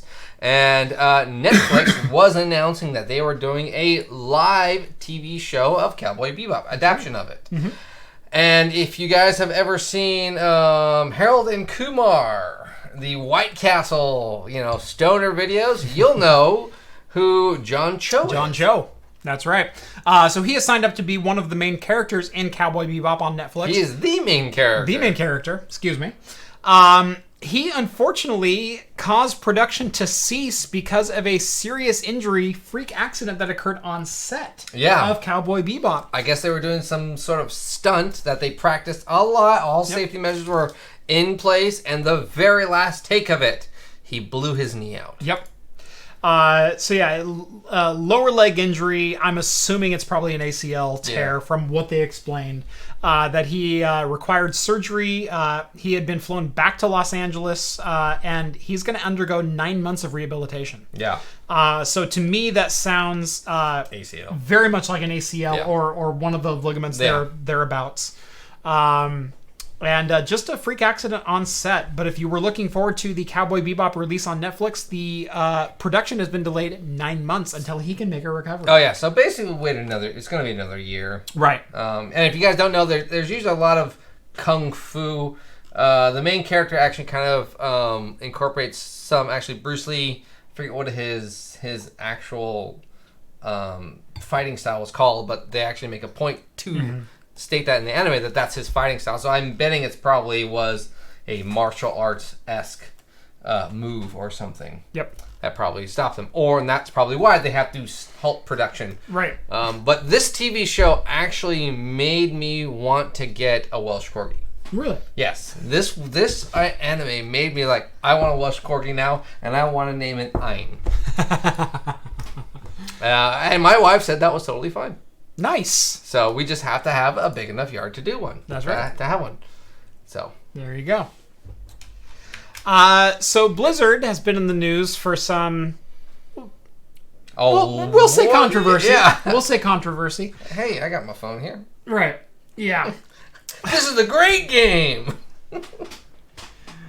We support freedom of speech, except for you. Don't say anything about China. So yeah, they've been in the news the last week or so, and it has not been good.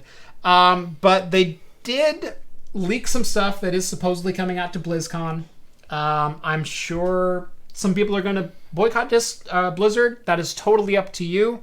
But it is relevant news, so I wanted to report it. Well, at least it'll be better, hopefully, than the last time they did something at BlizzCon. We don't have a phone? I let my son play it. Okay. As all mobile games should be. Yes.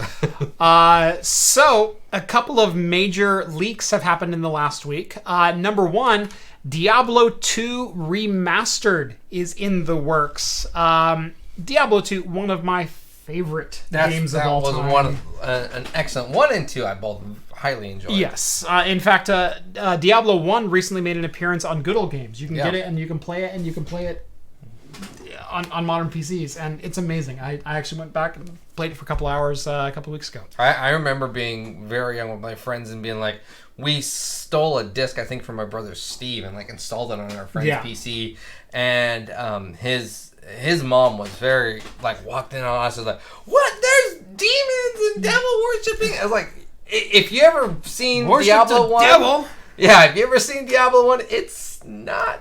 Right. That, I mean, maybe, early 90s, sure, but nothing compared. There's no 3D cell shading. What is it, 16-bit? If that? It's 16-bit. It's 16-bit. Yeah. So imagine a 16-bit monster coming after you. It's like the Yeti in the Windows 95. It's better than that. Gosh. That was 8-bit. Yeah. I don't know. That at least had like... How dare you compare Diablo to Ski Free? Well, I mean, that had blood. They both had blood. Ski Free didn't have blood. You just crashed into a tree. No, but didn't when the Yeti eat you? He ate you. Yeah, but wasn't there blood? No. Oh. No, Someone go look that up. No, he ate the skier and then he picked his teeth. Yeah, wasn't there like no a red ring around his lips? No. I could have swore. No. Okay. Well, no, there's no blood. No blood in Ski Free. Whatever. There's always the XKCD one where He says, ski free reminds me of the inevitability of life. No matter how well you do, you always end up losing to the Yeti. And the guy goes, you can press F to go faster, right?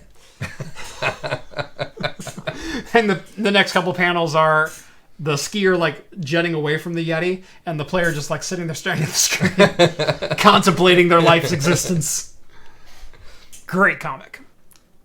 I know it doesn't translate audibly, but whatever. The other leak out of Blizzard is Diablo 4, which this is all they needed to do to win last year's BlizzCon. As bad as last year's BlizzCon went, and I said this a year ago. Yep. All you had to do was, after all the don't you all have phones, we're doing a mobile game and we've got the card game coming out and we've got this and we've got that, is literally on the screen you go, we have one more thing to show you. As everyone's leaving. Hey, see you guys later. You walk off the stage, you dim the lights down nice and low, black screen, a numeral 4 pops up and kind of fades in with some fire in the background and some drums and and then you just see like some and then, blowing up. And then like summer 2020. That's all you needed to do, and you win BlizzCon. Oh yeah, the crowd would have just erupted. Right. Diablo 4! There'd be like 30 videos on YouTube, 10 things you didn't see in the trailer. Yeah. And what we know about the Diablo 4 launch. Absolutely nothing. But check out the new font they're using. Whoa. It's really indicative of the art style they're going to be using inside the game. And I think it precedes the return of this character that was really pivotal in scene lore 3. of Diablo takes back into the 1770s. Yep. Diablo 4, there's some leaked screenshots of a possible announcement screen, possible character creation screen, and these do appear to be fairly genuine. And we've been hearing whispers for a couple of months, but this is the first concrete evidence that we've got that Diablo 4 is coming. It might be coming, it might not. Who knows? But it matters to some people. Yeah. So it's almost a year too late, though. Right. I mean, it'll still be a big deal, but it really comes at a bad time for Blizzard. Yeah. It really feels like, we need something to take away. Or it really comes at the best time because they couldn't be any lower than they are. Well, that's kind of how it feels like. Hey, we had something in our pocket. We're now forced to play that card. Mm-hmm. That's how I think it feels to me. So I wonder how many people on Twitter and Reddit who deleted their Blizzard accounts are going to be buying Diablo 4. Are you going to stick to your guns? If you are protesting Blizzard, stick to your guns. Own it. Have the balls and the willpower to own it. Yeah. If not, it's hollow. That's what I'll say. Am I thrilled with Blizzard as a company right now? No, I haven't been thrilled with Blizzard as a company for probably 10 years. Probably longer than that. I didn't like Diablo 3 all that much, and you've given me nothing since then. No. You've given me a StarCraft re-release. You kind of completed the trilogy for StarCraft. But you changed some of the core mechanics of the game, which I wasn't a fan of. So even StarCraft 2, I wasn't a huge fan of. You haven't turned me on since Diablo 2. Yeah. You really haven't. And for a company that has all the clout that Blizzard has, I've been a little let down as of late. Not to mention your political stances. So we'll get into that. We got into that 2 weeks ago. Right. But if you're gonna protest them, have the balls to back it up. Yeah. That's all I ask. So, what was it? Have you ever watched that Star Wars movie, Fanboy? Fanboy. I never saw that one. Oh, with Kristen Bell. Yeah. Yeah. That's a great one. Yeah. And there is a scene in there, you and I and Rhett, that's us. This is us. This is us. And even, it's not Seth MacFarlane, Seth Green. Yeah. Not Green. Rogen. Seth Rogen's in it. A really young Seth Rogen in it. Yeah. And what the premise of that movie, their friend is having cancer. Because it's Seth Rogen, Nick, what's his name? The guy from the guy that's in all the what is his name? But anyways, the premise and of Kristen Bell. Yeah. And the premise of the movie is that they're taking their cancer-ridden friend to go see Episode 1, Star Wars Episode 1, breaking into George Lucas's ranch to premiere it. Right. Not Paul, Fanboy. No, that guy. No, that's not him. No? No, it's not him. Really? Yeah. Okay, I'm wrong. Yeah. Never mind. And it's a different, larger character guy. Actually, he's a hilarious actor.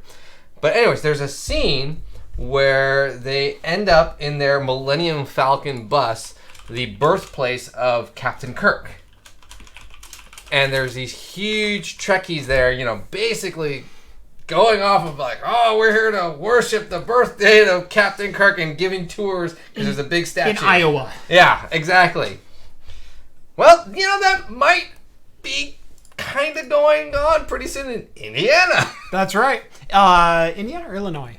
Indiana. Indiana. So not my first choice and not my second choice and probably a distant third or fourth. Captain Janeway is getting a memorial to her future self. Yeah. Her future birthplace. A monument. In Bloomington, Indiana. Yeah.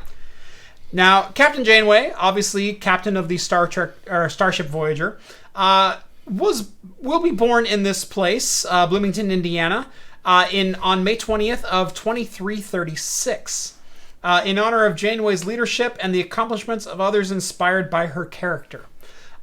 She will be getting a plaque and a statue if the campaign reaches the $12,500 goal by December 21st.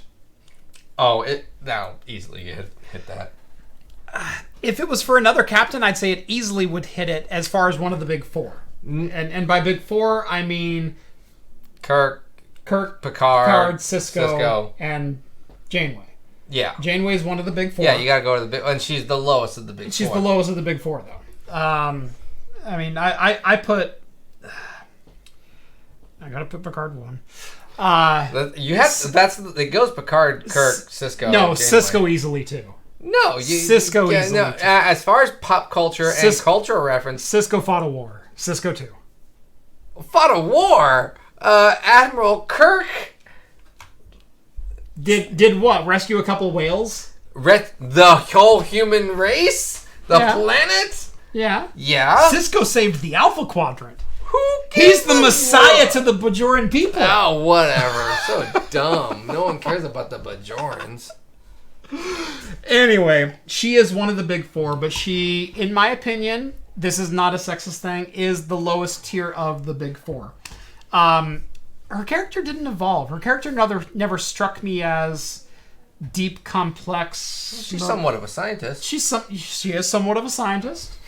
I'm somewhat of a scientist myself. But she didn't evolve with the character. She, I don't know. She never struck me as the best character. No. Wasn't, but it's... I knew I got an opinion on this. But Voyager's writing as a whole, I think none of the characters were really well developed. I mean, if 7 years later, Kim is still an ensign. If the only promotion happened because Tom got a pip ripped off and then added back on. Come on. Well, no, he got a pip added. He was promoted, and then it was removed, and then he got right back to where it was. So he actually was promoted. Earlier, before it got ripped off. Right. Although I will say, if they said $12,000 for a 7 of 9 memorial, one day. No, done. 1 hour. Done. 1 hour, done. But that's because it's Jerry Ryan. Yeah, exactly. Which Kate Mulgrew would yell at me profusely for saying. Because that was not a popular thing back in the day. Janeway was supposed to be a strong, independent woman, not sexified, not, that kind of thing. And then after 3 years, it wasn't working, and so they brought in Jerry Ryan to add some sex appeal. Yep. Well, actually, is what it is. You're funny. You kind of talk about that, and then so I've been rewatching DS9, just going through my stuff. I'm on season 4, beginning of season 4. So Worf is there now. Worf, yeah. Basically, it's like Worf's intro. Worf's intro. Yeah. That's when they introduced Lita. Yeah. Yep. as Rom's romantic interest. Yeah. Well, actually, it was Dr. Bashir's. Originally. Oh, that's right. Yeah. I forgot about that. But you want to talk about, they had trying to do 2 strong female roles. Apparently couldn't do that either. Yep. So I will say, Kira and Jadzia did very, very well with strong female roles. I think early on it was really hard to follow them. Later on, it was very rigid, especially season 1. Kira was like a hot and then cold kind of character. The very first scene between her and Cisco is, is Starfleet afraid to get their hands dirty? Yeah. And I love that interaction, but then Kira was just kind of this weird character for a couple more episodes. And then there was the whole, what was she, the instigator? What was the alternate or mirror universe? Oh, yeah, I don't remember what. Yeah, season 2 intro. Yeah. Whatever. Yeah, the mirrored universe stuff was. Yeah. It was weird. Whatever, but anyways. I mean, she ruled the system, but You just like the leather outfits. She looked good in it, what can I say? Like me some Nana Vister. Yeah.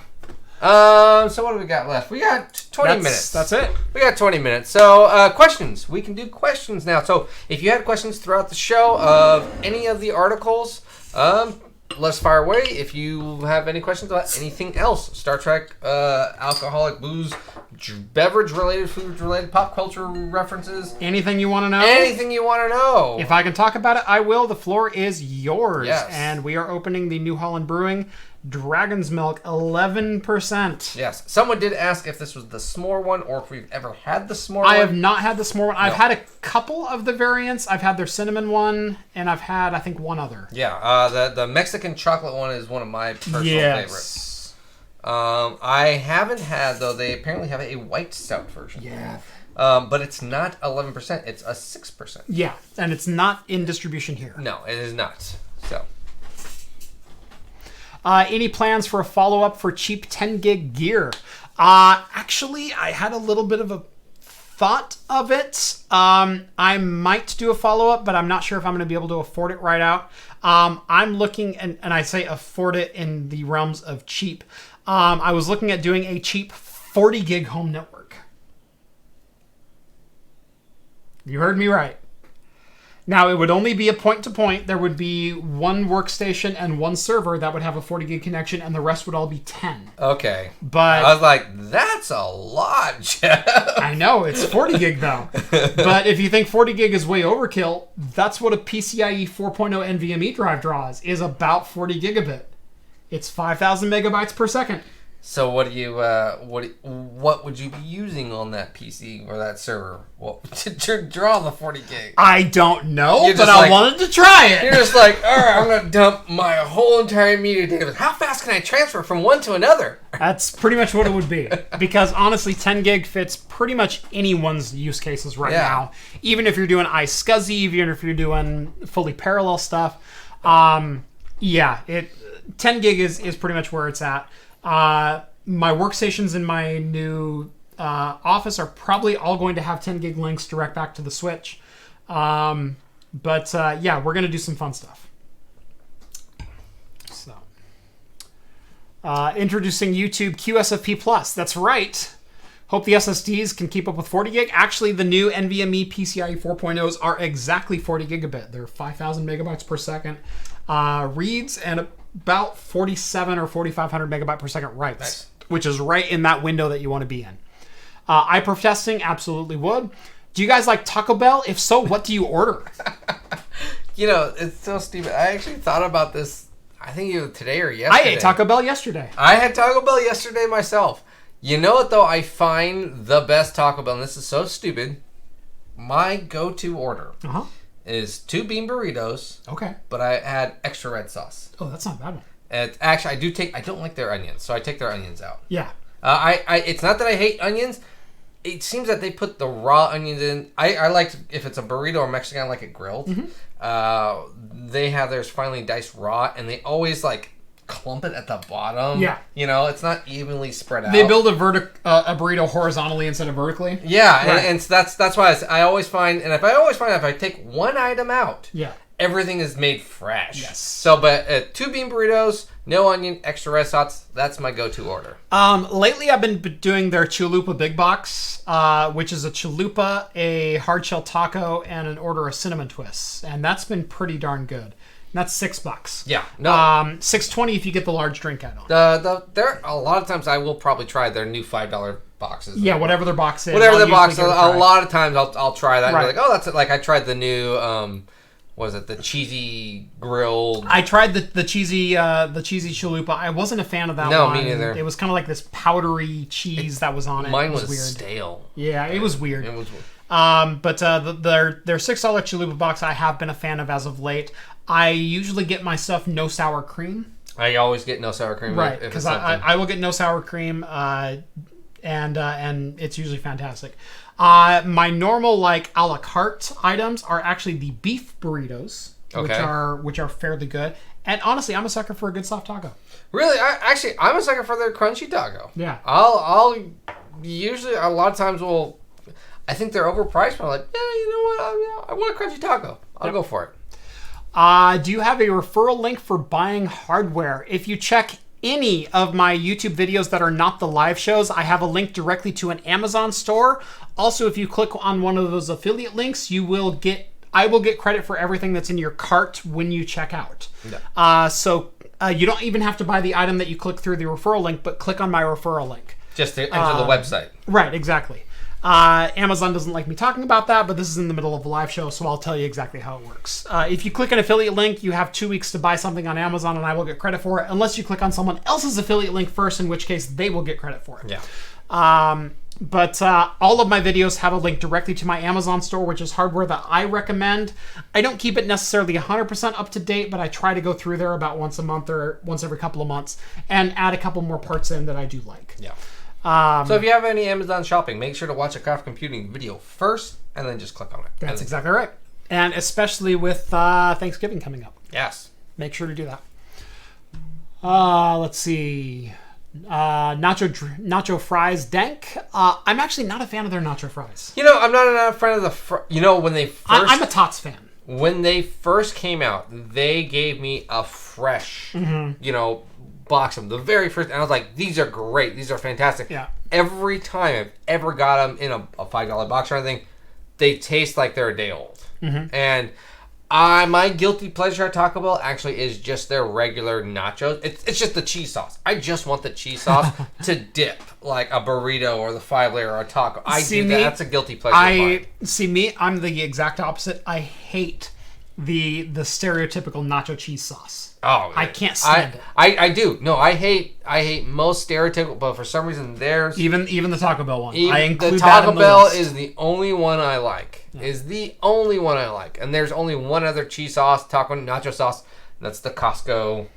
Costco has a nacho cheese sauce I love. Those are the only two. ARM recently announced that for the first time they will allow vendors to develop custom instructions and embed them in their CPUs.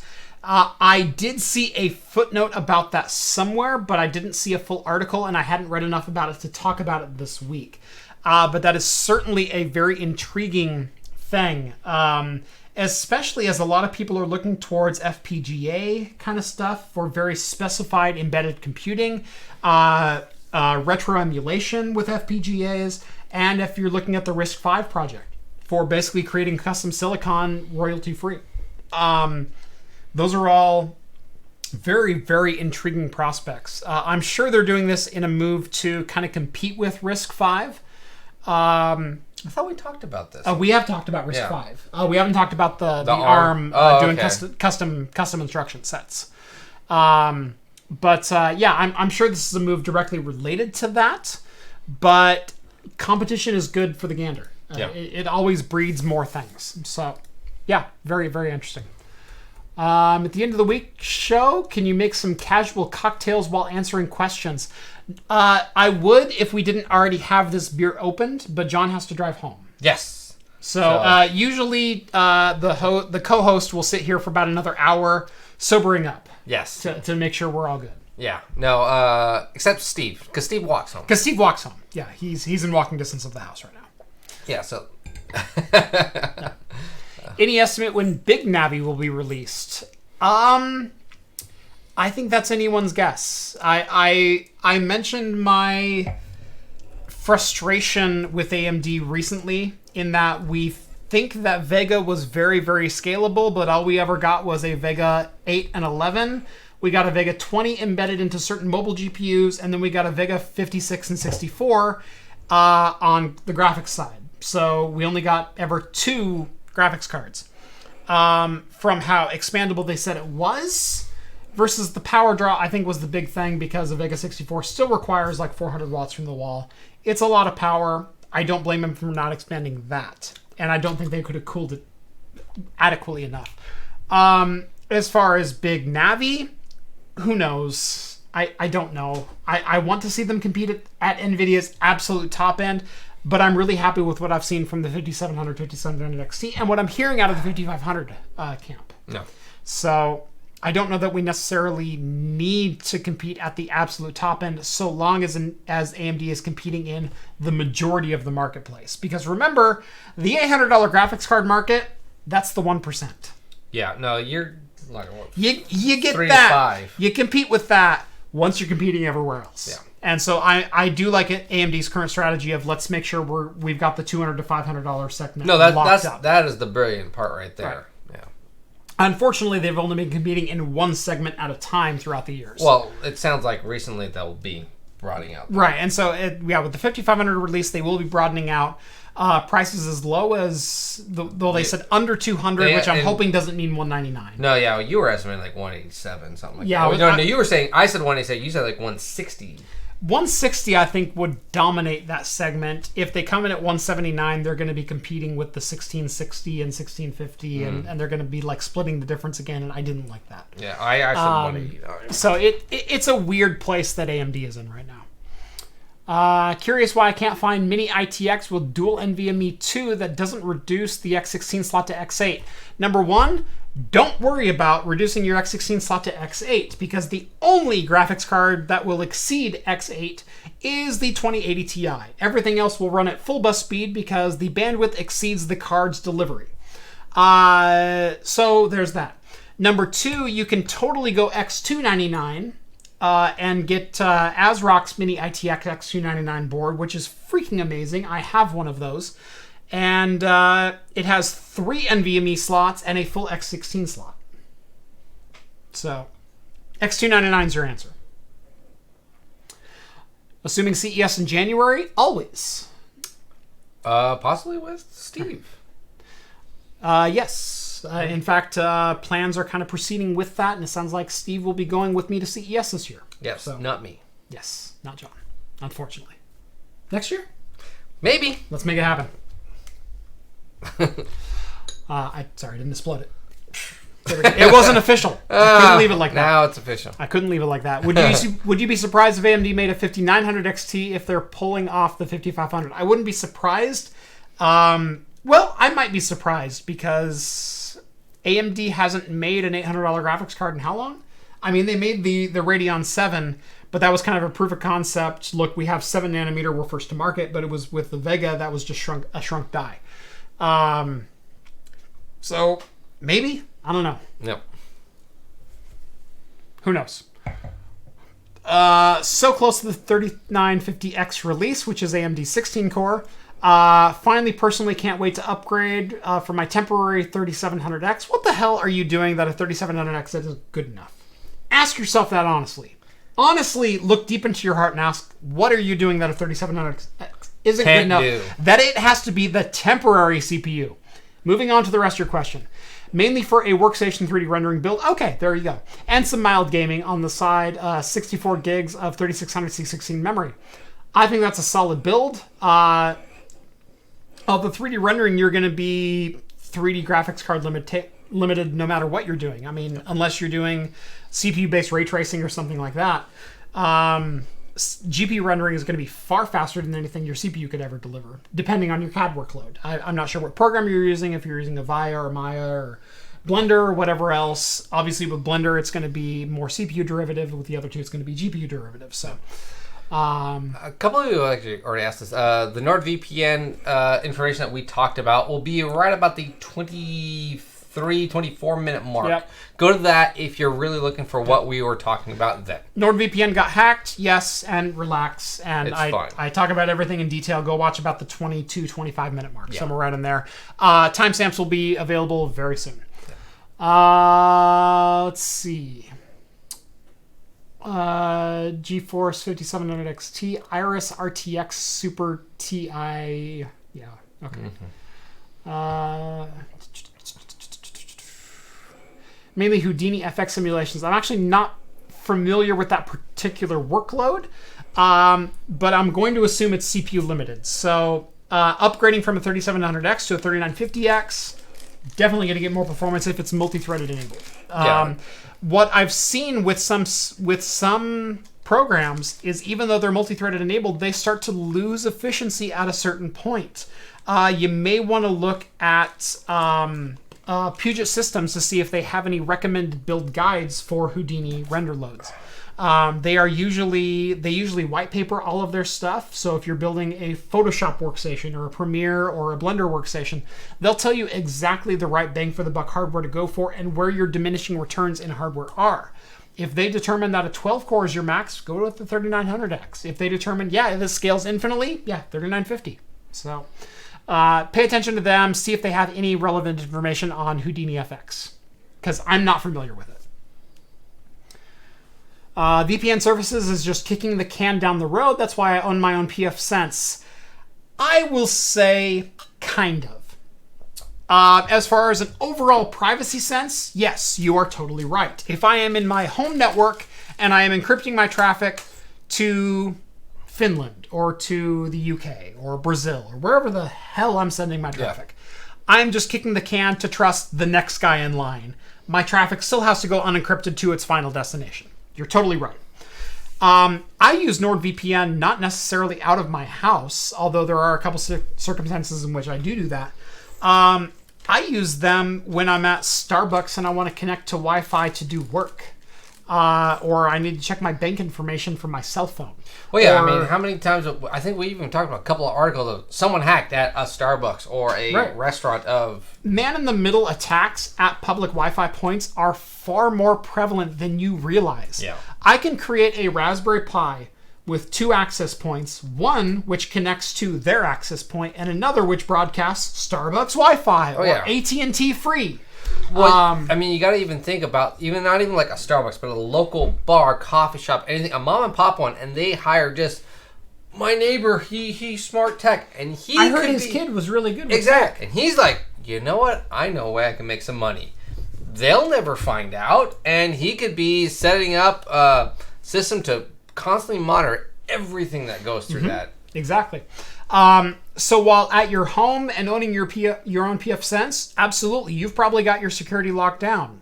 Make sure you're going through a DNS that doesn't track you. Make sure you're doing your checks and balances. That's totally fine. I use NordVPN when I'm traveling, when I'm not home, when I'm at Starbucks or I'm using my cell phone or anything else, because I know it's at least encrypted and the local threats are not going to be able to do a man-in-the-middle attack. Because man-in-the-middle is actually the most prevalent attack that happens at public locations. Yeah. You go to an airport, you go to a Starbucks, you go to a McDonald's, you go to a Dunkin' Donuts. Yeah, in all honesty, I would not say... Not that all of them are bad, but some of them are bad. Yeah, that's my problem is what I do is... I've actually stopped hooking up to those free networks at coffee shops, airports, McDonald's. I'm not going to do that anymore. Right. I've stopped doing that. I've told all my kids, just don't even bother because you honestly have no idea who's monitoring those. Because speaking of trust. Yeah, exactly. So you're talking trust. If you don't have a VPN service to go back onto, I will never log on to, hey, I'm at my Wi-Fi, I'm in Walmart, and it says, I have one bar. Oh, but you have a Wi-Fi here. That's the Walmart Wi-Fi. Please sign in through our website and click this thing. No, screw that. No, turn Wi-Fi off. I'm not doing any of it. Or the most egregious security violation I have ever seen in my life was if you own an AT&T cell phone, by default, they will embed an AT&T free SSID into your phone and automatically connect wherever that SSID is broadcasting, regardless of the MAC address it's broadcasting it. So that is something that a number of people exploited early on. I don't think they do it so much now, but there are still some phones that that will automatically connect to AT&T free or ATT_free. Yeah. And people take advantage of that because as you're walking by, your phone will grab that SSID and attach to it. And if it's a man in the middle, you're going to get sniffed. Yeah. So, yeah, it's... I disagree with your point that a VPN service has no value. A VPN service absolutely has value if you're using it for the right things. Is it the be-all, end-all to internet protection? No, because you are just kicking the can down the road and trusting the next guy in line. Yeah. Does it provide some protection to you in the right circumstances? Absolutely. Yeah. And even for the standard home user of your mom and pop or whoever who don't know what they're doing, still suggest, hey, that's a great Christmas present, even though they have no idea. Sell it to them like, hey, you can get different Netflix. Right. Sell it to them that way. Right. I plan on watching Star Trek Picard in Canada. Exactly. You know, you don't need Amazon. or you. I'm not signing up for CBS All Access. I'm just going to be Canadian for a couple of weeks a year. Exactly. Yeah. So whatever. So it is better than nothing, and especially if you don't trust the access point you're connecting to. It's absolutely better than not trusting the access point you're connecting to, because at least you can trust NordVPN. Well, or whatever VPN service you have. Yeah. Well, However, there's a couple that are pretty shady. Does NordVPN or FreeVPN sound legit? I will say any service that doesn't charge, you are the product. Because they have to make money somehow. Yeah, they're still data mining. Right. They're data mining. They're absolutely data mining. Google offers pretty much every service for free outside of the, hey, would you like 100 terabytes of storage instead of 1? Yeah. So that's a paid service. But pretty much everything else that Google offers for free, you are the product. You are being advertised to. You are being data mined. And you agree to that by signing up for said service. Same thing with VPN services that are free. They have to make money somewhere. And if they're not making money off of your pocket, they're making money off your likeness and your data. Yeah. So do not trust free VPN services or like cut rate cheap VPN services. Yeah, don't go to the places like $1.99 per month. Right. I mean, okay, here's or $10 a year. Yeah. Your standard VPN should be about the same price as your streaming service. Yeah. Basically. And if you're paying for a streaming service and you're then saying that a VPN is too expensive, maybe cut one of your streaming services. Yep. Honestly, I highly recommend getting at least some form of a VPN. Yes. And then you know what? If you learn how to use it just a little bit, your streaming services, again, will benefit. No, but you didn't hear that. What? You heard that from Jay's 2 cents. What? Sponsored by NordVPN. Someone says, are we getting some frame dips? I am getting some sporadic frame dips occasionally. I think the audio has been clean, but we are seeing some frame dips right now. 1.7%. So out of 2 hours and 7 minutes, I'll take 1.7%, but I'm not overly happy with it. But we were at 0 up until about an hour and a half. So there have been some frame dips as of late. So unfortunately, it's the internet I have now. Soon he'll have Comcast. And will be better? Well, you never know. We'll see. No, I'm not using Comcast's most reliable and fastest in-home Wi-Fi. That's for sure. But it is. It's the most reliable and fastest in-home Wi-Fi, Jeff. And you can lease their product for at least $15 a month for their router. For an $80 modem router combo, which a DOCSIS 3 modem costs $90 on its own. So yeah, I'm definitely going to trust the modem. And then secondly, I'm going to trust the AC Wi-Fi. And then when your internet goes down, they're going to say, we can't come back out for at least 3 to 4 days. That's right. So. And when you find out, it's just the reset button. Looking forward to it. Well, everything else, yes. Internet, not so much. He's although, like, 23 by 20 garage. Yes, I'm looking forward to that. There is a fiber provider within a couple of miles of me. There's like, I'll pay the $5,000 to get them. Yeah. The area that we're in is geographically difficult, I will say. And they are in an area that is a little easier to get to. If there's a demand, they'll come further up the line. So, without giving anything away. But audio's good, video's a little stuttery. Yeah, I think we're just running into some upload limitations. I do kind of stress what the upload is here. We get a 15 meg upload. I usually upload about 8, which means if the ISP is busy, we're going to see like 10, 8, maybe 7. Yeah, you have no idea what's going on in the house, too. Exactly. So... Or the neighborhood, yeah. Sounds good here. Audio's probably good. Video's Steve. a little stuttery. Steve's probably hogging it all. Steve's probably hot. Well, he's further down the line than I am. Doesn't matter. He probably paid him off. Gosh. How fast is your internet speed, and is it fiber? I will have 1 gig speed, but not fiber, and it's Comcast, so I think my upload will be about 15 megs. Yeah. But I will have 1 gig speed. I think you might get 23. It'll be 15. They'll advertise 25. I'll get 10. Yeah. Then they'll always say, like, well, we'll give you, like, 80% of what we advertise, technically. Yeah.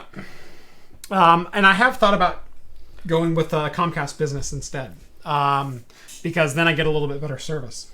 They are more expensive, but at the same time... a lot more expensive. Right. It's like 200 megs for $200 a month. Yeah. But at the same time, I don't necessarily need all that download speed. So I might just do business service. So working on it. All right. I'm working on it. All right. Well, it is 10:12. Yep. So I don't think there were... I didn't see too many pressing questions. Basically just... Yeah, Spectrum sucks. Yeah. There were more observations than questions. Yeah. Yeah. Yeah. Okay.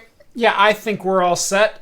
This has been episode 103 of Talking Heads. Thank you, as always, so much for joining the show. Make sure to follow the links down in the video description if you are at all interested in joining the Patreon and getting onto my Discord server. You can chat with myself and the other hosts from Talking Heads throughout the week, and pretty much one of us is always on, and it's an ever-growing community that is freaking awesome. Yes, it's and ridiculous. I don't just say that. It's the best Discord server I've ever been a part of. It really is. It's one of the best Discord servers I've ever been on, actually. Yeah, it's fantastic. So minimum donation of $1. If you want to donate more, you can absolutely do that. I charge per video, and you can set a monthly max. If you want to donate $5 a month, but only $1 per video, you're more than welcome to do something like that. Also, make sure to subscribe to Hops and Brews. Also, link is down in the video description. If you like our beer content that was on the show, that is the daily thing that that John does over at his place. That's right. Or if you want to see me drink disgusting things, I also do that. Sometimes he does that. Yep. Jeff won't come on during those times. I won't do pickle beers. I'll do just about anything else, but I draw the line at pickle. I might have a pickle sponsor. I have my limits. Even I don't want to do that, but I'm like, yeah, I'll do it for the viewers. That's right. It's for the lulz. For the lulz. That's pretty much it. Anyway, thank you guys so much for watching every Wednesday night here at 8 p.m. Pacific time on YouTube for the latest in beer and tech news. If you haven't done so already, make sure to like and subscribe to this video. And as always, we will see you next time. Cheers all. See you guys.